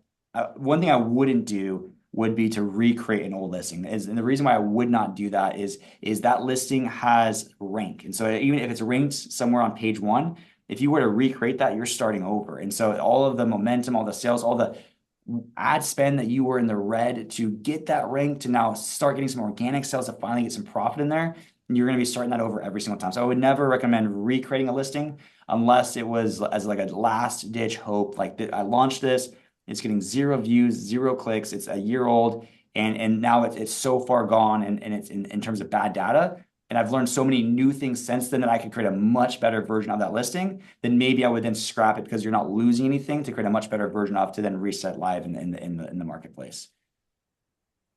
Some sellers test multiple versions of the same listing with different titles and keywords. What are your thoughts on this? Okay, so with launching, the way I'm trying to picture this is, so they're launching, let's say, 5 listings with different titles, and they're launching at the same time to see which one picks up first. I don't think that that's going to make too much of a difference. And what I mean by that is if you have, again, there's only so much search terms that someone can search for to find the niche and then to find the product type. And so by changing the order of the title or putting some in the tags and some in the title and changing the order a little bit, Etsy, I think, is going to still categorize all the different exact match, phrase match, and broad match, all the different variations for that listing. So Etsy already has all of that information for that product and even more with just like AI and things like that. That same thing, one might rank, the other ones might get capped, but I wouldn't say it was the title that did that. I would say it's like the main search term was still teacher Tumblr. Maybe it was at the front of the title here, in the middle of the title here, and in the back of the title here. But I think this one got ranked because that was the one that just would have naturally gotten ranked. These ones would have naturally got capped, even if the titles were the exact same. So the main reason why when we launch our design variations, we actually just use the same title for all of them and the same tags, and everything's the exact same. The only thing that we're changing on our design variation listings is the thumbnail listing, is the thumbnail image, because that's what might stop the scroll and be different. Like is it our design A that's going to stop the scroll, or is it our design C? So which one's going to stop the scroll better? And whichever one does is going to feed Etsy better information. Etsy's going to favorite that one. And so the reason why we keep it the same is we're so intentional. And those of you in Shop Launch, you'll see this, we're so intentional. We have such a fine process to get to the title that any variation of that, in my personal opinion, is subpar. And so why would we start mixing it around for a subpar title just to test? It's like, this is the best title, in my personal opinion. Let's give that to everything, and we're only changing the thumbnail. That way, the one that has the best ability to stop the scroll is the one that's Etsy's going to push in the rank. Patricia says, do you teach best practices for thumbnails and or mockups? 100%. Yeah. So you guys learn everything, mockups, listing images. That's an entire lesson inside of Shop Launches. Because again, this is an online marketplace. They can't feel, try, touch the product. You're only as good as your photo. So you can have the exact same product with a phone picture on your kitchen table or a premium mockup. You're only as good as your photo. Which one would you buy? Probably the more premium mockup one. And then even with the listing images, I see a lot of people have premium nice images, but people aren't. There's a lot of little things that we do with our listing images done a certain way that help our conversion rate as well. And so there's a whole lesson on that, going over again the buyer's journey, the psychology behind it, why we do it the way that we do it, and why I think that also played into a higher conversion rate. And the purpose behind every single image. Every image should have a unique reason or answer a different question or serve a different person for a reason to buy the product. And so when people have 20 images and they're all just different mock-ups or different colors of the same shirt, it offers no value, just friction. Placements of photos, why is your size chart and color chart at the very, very bottom? It's like, I need that to buy the product, but I have to scroll through 15 photos to find it. You know, all those little things are done with intention. Next one says, are there any guarantees if a product partner fails to ship out within a specific time frame, the item arrives broken or the wrong item? This could possibly hurt my relationship with the Etsy customer, resulting in negative feedback. And 100%, yeah, there's service level agreements. And so first off, is things like that does happen, but it needs to be within margin, right? It's like sometimes things will arrive broken or lost in the mail or mix-ups, like that's all within margin or to be expected. But the way that happens is, yes, the production partner will ship out a free replacement for you. So if like the candle, for example, you would think, oh, an 8-ounce glass candle. Again, she's shipped out 100,000 of those. She now knows how to package that so that way it doesn't arrive broke. I think she said one in the last 50,000 broke in the mail. So again, that's like a 0.0001% broken rate, right? That's within SLA. So if that does happen though, you're not at fault. Your customer's not at fault. They will ship a free replacement for you. If anything goes out late or things like that, again, it's the production partner who takes ownership of that to make it right by them. For example, the dog collars, Vlad. Again, he knows how this works. And this is another reason why working with Etsy sellers, they know that they are an extension of your business, how Etsy sellers work, how all that works, because they're doing it also. And so Vlad understands how that works, that things do happen. So he was saying for the dog collars, if for anything, like it's like even if they bought the wrong size on accident, the wrong color, it got lost in the mail, the USPS was at fault, no one else was, for any reason whatsoever, he knows the value of having a love it guarantee. That was one thing that we have and we teach is we had one image called a love it guarantee that, hey, if you buy this product and for any reason whatsoever, you're not happy, just let us know and we'll give you a full refund, no questions asked. And so essentially most of the times they would just want a replacement. And so he'll give free replacements, no questions asked. And so yes, they honor that, they know that. They're more aligned with that than most corporate companies, I say, would. Why would a product partner who is selling the same item on Etsy be willing this is a good question. I'm happy to answer this one, Kathy. Why would a product partner who is selling the same item on Etsy be willing to make the item for their competition, making less money for making them money, or making the item working harder for less is all I can see. So this is why I think this has never been done before, and what I mean by that, sellers fulfilling for sellers is because essentially no one has essentially brought everyone together the way that we're doing it. And the reason why they're doing it and why everyone is saying yes is because I walked in their shoes. I know the pain points that they have. And essentially I'm able to bring it together as a win-win-win. And so what I mean by that is on Etsy. Etsy is a great platform for getting started. It's super simple. They give you all the things that create a listing. They are the brand. You're selling non-branded products. It's quite easy to go from $0 to $1 million, again, the framework. But it's a lot harder to kind of scale past $1 million. I personally feel like there's like an invisible ceiling that when you get to about $1 million per year, you kind of see some diminishing returns a little bit. And so a lot of these sellers that are doing their own production, they've ramped up to that $1 million. You know, they have a warehouse, they have employees, they have equipment, they're masters of their craft. They fine-tune the process to be as cheap and as lean as possible. And they plateaued out. They hit that $1 million per year and they're just stuck. And so what they've been doing is they launched sister companies. And so Keepsake, number one ornament, they have Keepsake and Xmas Ornaments. He has 2 ornament shops. He launched a sister company. Pint Size Premium, I think he has like 3 shops, like Pint Size Apparel, Pint Size Premium, Pint Size Littles, I think. So he launched like 3 sister companies. Beth, the candle lady, she has Wisdom House Co., Den 6, and Off Color Candles. They're launching sister companies to kind of get past that hurdle. But when you launch a sister company, you're starting over every single time just to continue to grow. Competition is coming in no matter what. And so the reason why they are coming on as production partners is if competition is coming in no matter what, it allows them to kind of diffuse the competition a little bit. It allows them to be able to scale past their current ceilings. Now they still have sales on Etsy over here, but now they're getting a little bit off the top over here as well. They can grow now past at a company level by giving their product, having 150 listings on their shop, but you give that same product to 1,000 sellers who are putting it into niches they don't have with design variables that they don't have. It actually puts them into more micro markets that they never even tapped into. And so one of the production partners, they did 20,000 of one product, their best year. He gave it to 750 sellers. They all thrived. They found success. They're doing crazy. And then he sold 200,000 that year. So yes, giving it to the masses. Again, you're selling the bullets to the war, the shovels to the gold mine. It's net positive for them. It allows them to, again, scale past the ceiling that they're at. They're looking for the next opportunity. And this is kind of a solution to their pain point today. When Etsy's doing their stuff, they're making changes or rotating listings. By having their products in many shops, it stabilizes sales, which is really good when you have employees and you're trying to give them work. And so it's an answer to their pain points. It's a solution to you guys because now you get access to a product that you can't get anywhere else at a price point that you can't find anywhere else from a person who's a master of their craft. It's a solution to you guys, and then it's a solution to me because it's great marketing. So essentially, that's why we are putting it together this way, and that's why they're doing it, and why you guys get access to it. And in many cases, too, they're a lot cheaper than I would say Printify because they only focus on like Beth for candles. She's been doing candles and candles only for 6 years. Who knows candles more than her? She's going to be, I think, like $8 cheaper than Printify. The guy who's doing baby onesies, he's a master of baby onesies. He's made $10 million with baby onesies. I think he's going to be like $2.50 cheaper than Printify for the baby onesies. $2, maybe $3 cheaper for the ornaments. Like we're actually going to be cheaper than Printify because they've leaned in on the manufacturing so well. They're masters of their craft for that product. That's all they focus on. So it's going to be cheaper than Printify with a person who understands Etsy better than Printify. And who else would you want in your corner for that product type?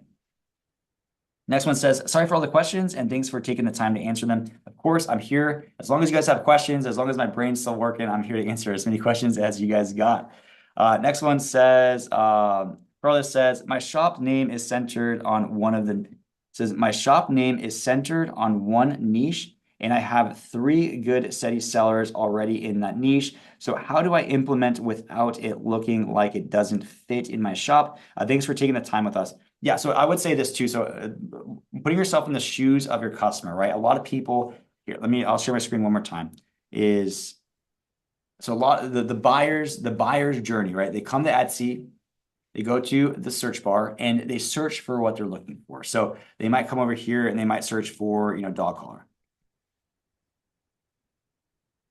And they come over here, they scroll down page 1, they click onto a dog collar that they like. They click onto the listing, and I would say 95% of people, they say this is it, or maybe they'll leave or whatever, and then go to the different. But when they find the one that they want, they start to add the variations or personalization, and they add to cart. So only a handful of times do they actually go in and look at the shop. Maybe the whole 80-20. But for the people who come into the shop, again, I'm still looking for a dog collar. Or if you have a niche, if I was looking for, I think some person yesterday said it was like the faith niche. If I came in here and I saw, oh, I clicked into a personalized faith baptism ornament, but I saw that they have dog collars and apparel and other products, it doesn't tell me as a customer that now I should no longer buy from you, or it looks cluttered. The big thing here, I'll just click into my shop really quick.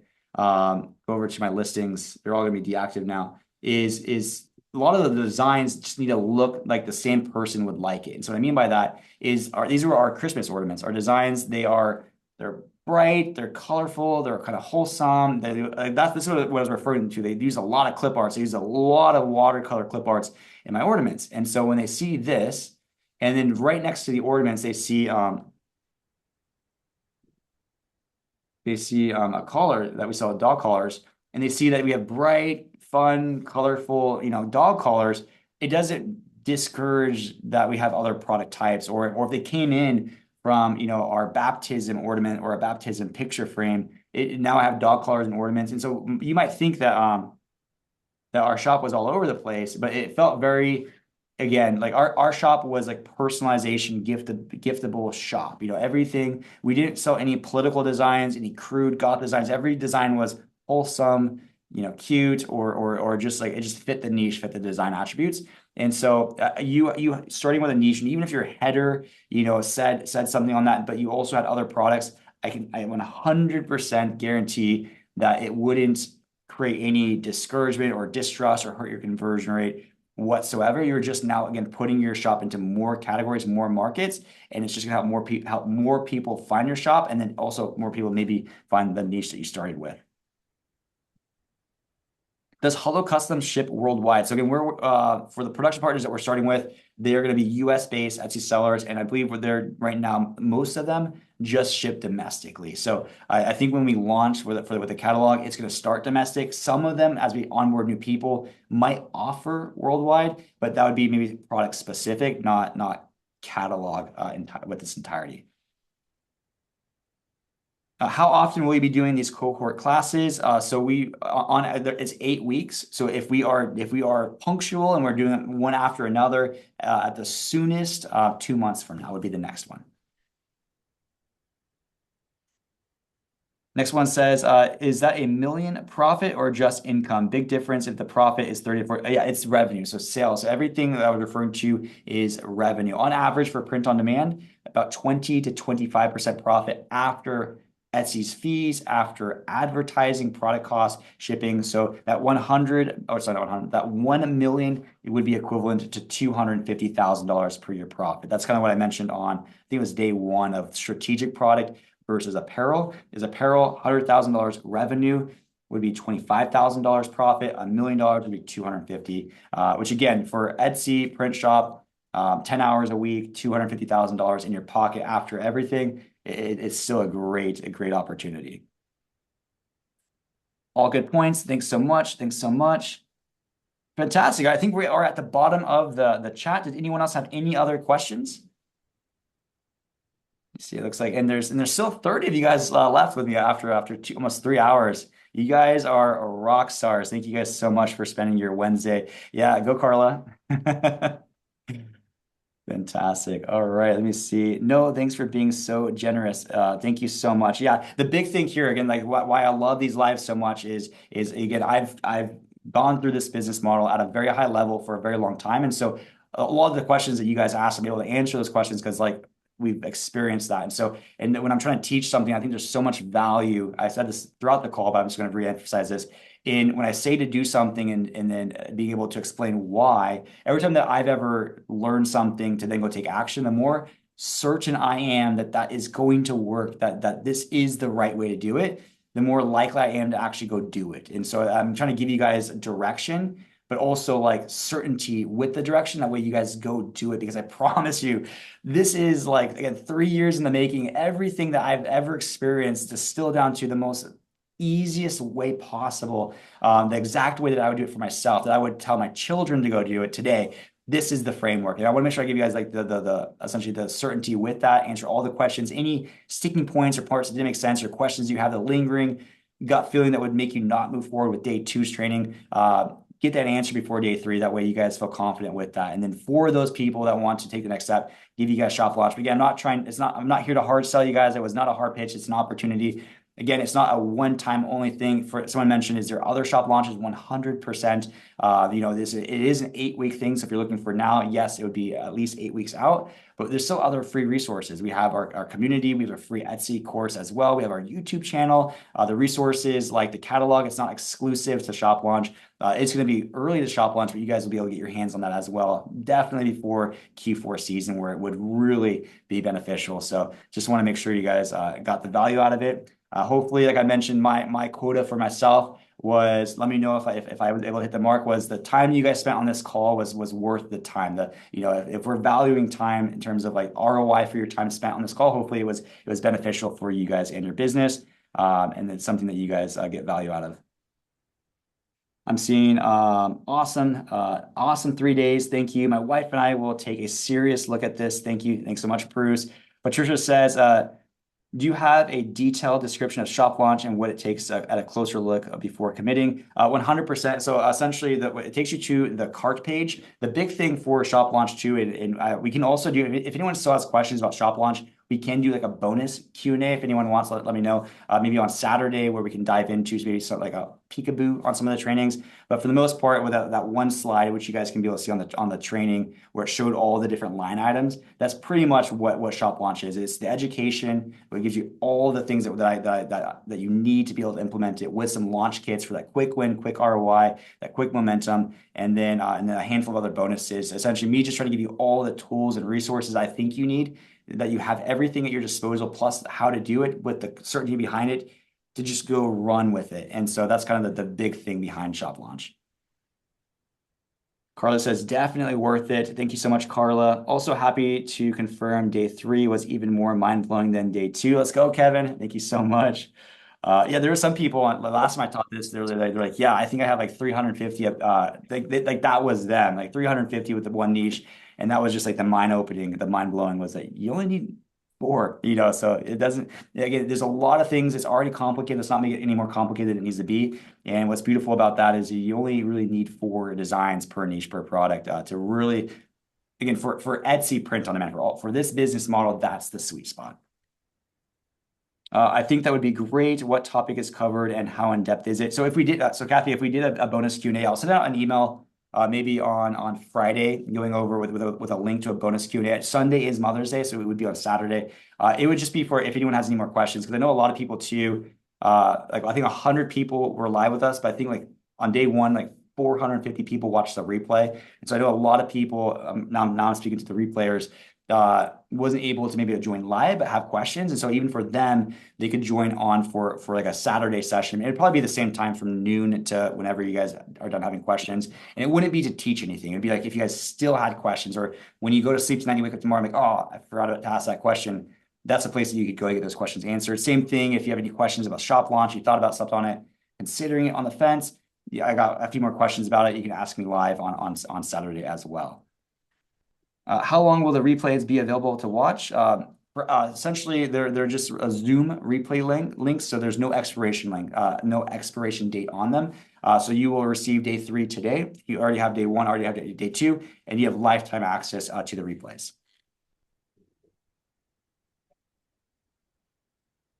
Fantastic. All right, I think that is the bottom of the chat. I think I'm gonna go ahead and call that it for day 3. Again, thank you guys so much for spending your Monday, your Tuesday, your Wednesday with me. Especially for those that are here 3 hours in on day 3, you guys are locked. Again, I'm super excited for those that take this and run with it. Definitely, as you guys start to take action, and keep me updated to see how this is working for you guys. And then for everyone else, hopefully maybe I'll see you guys on our Friday bonus Q&A. And for those of you that have joined Shop Launch, I will see you guys next week as well. All right, guys, take care. And for everyone else, have a happy Mother's Day.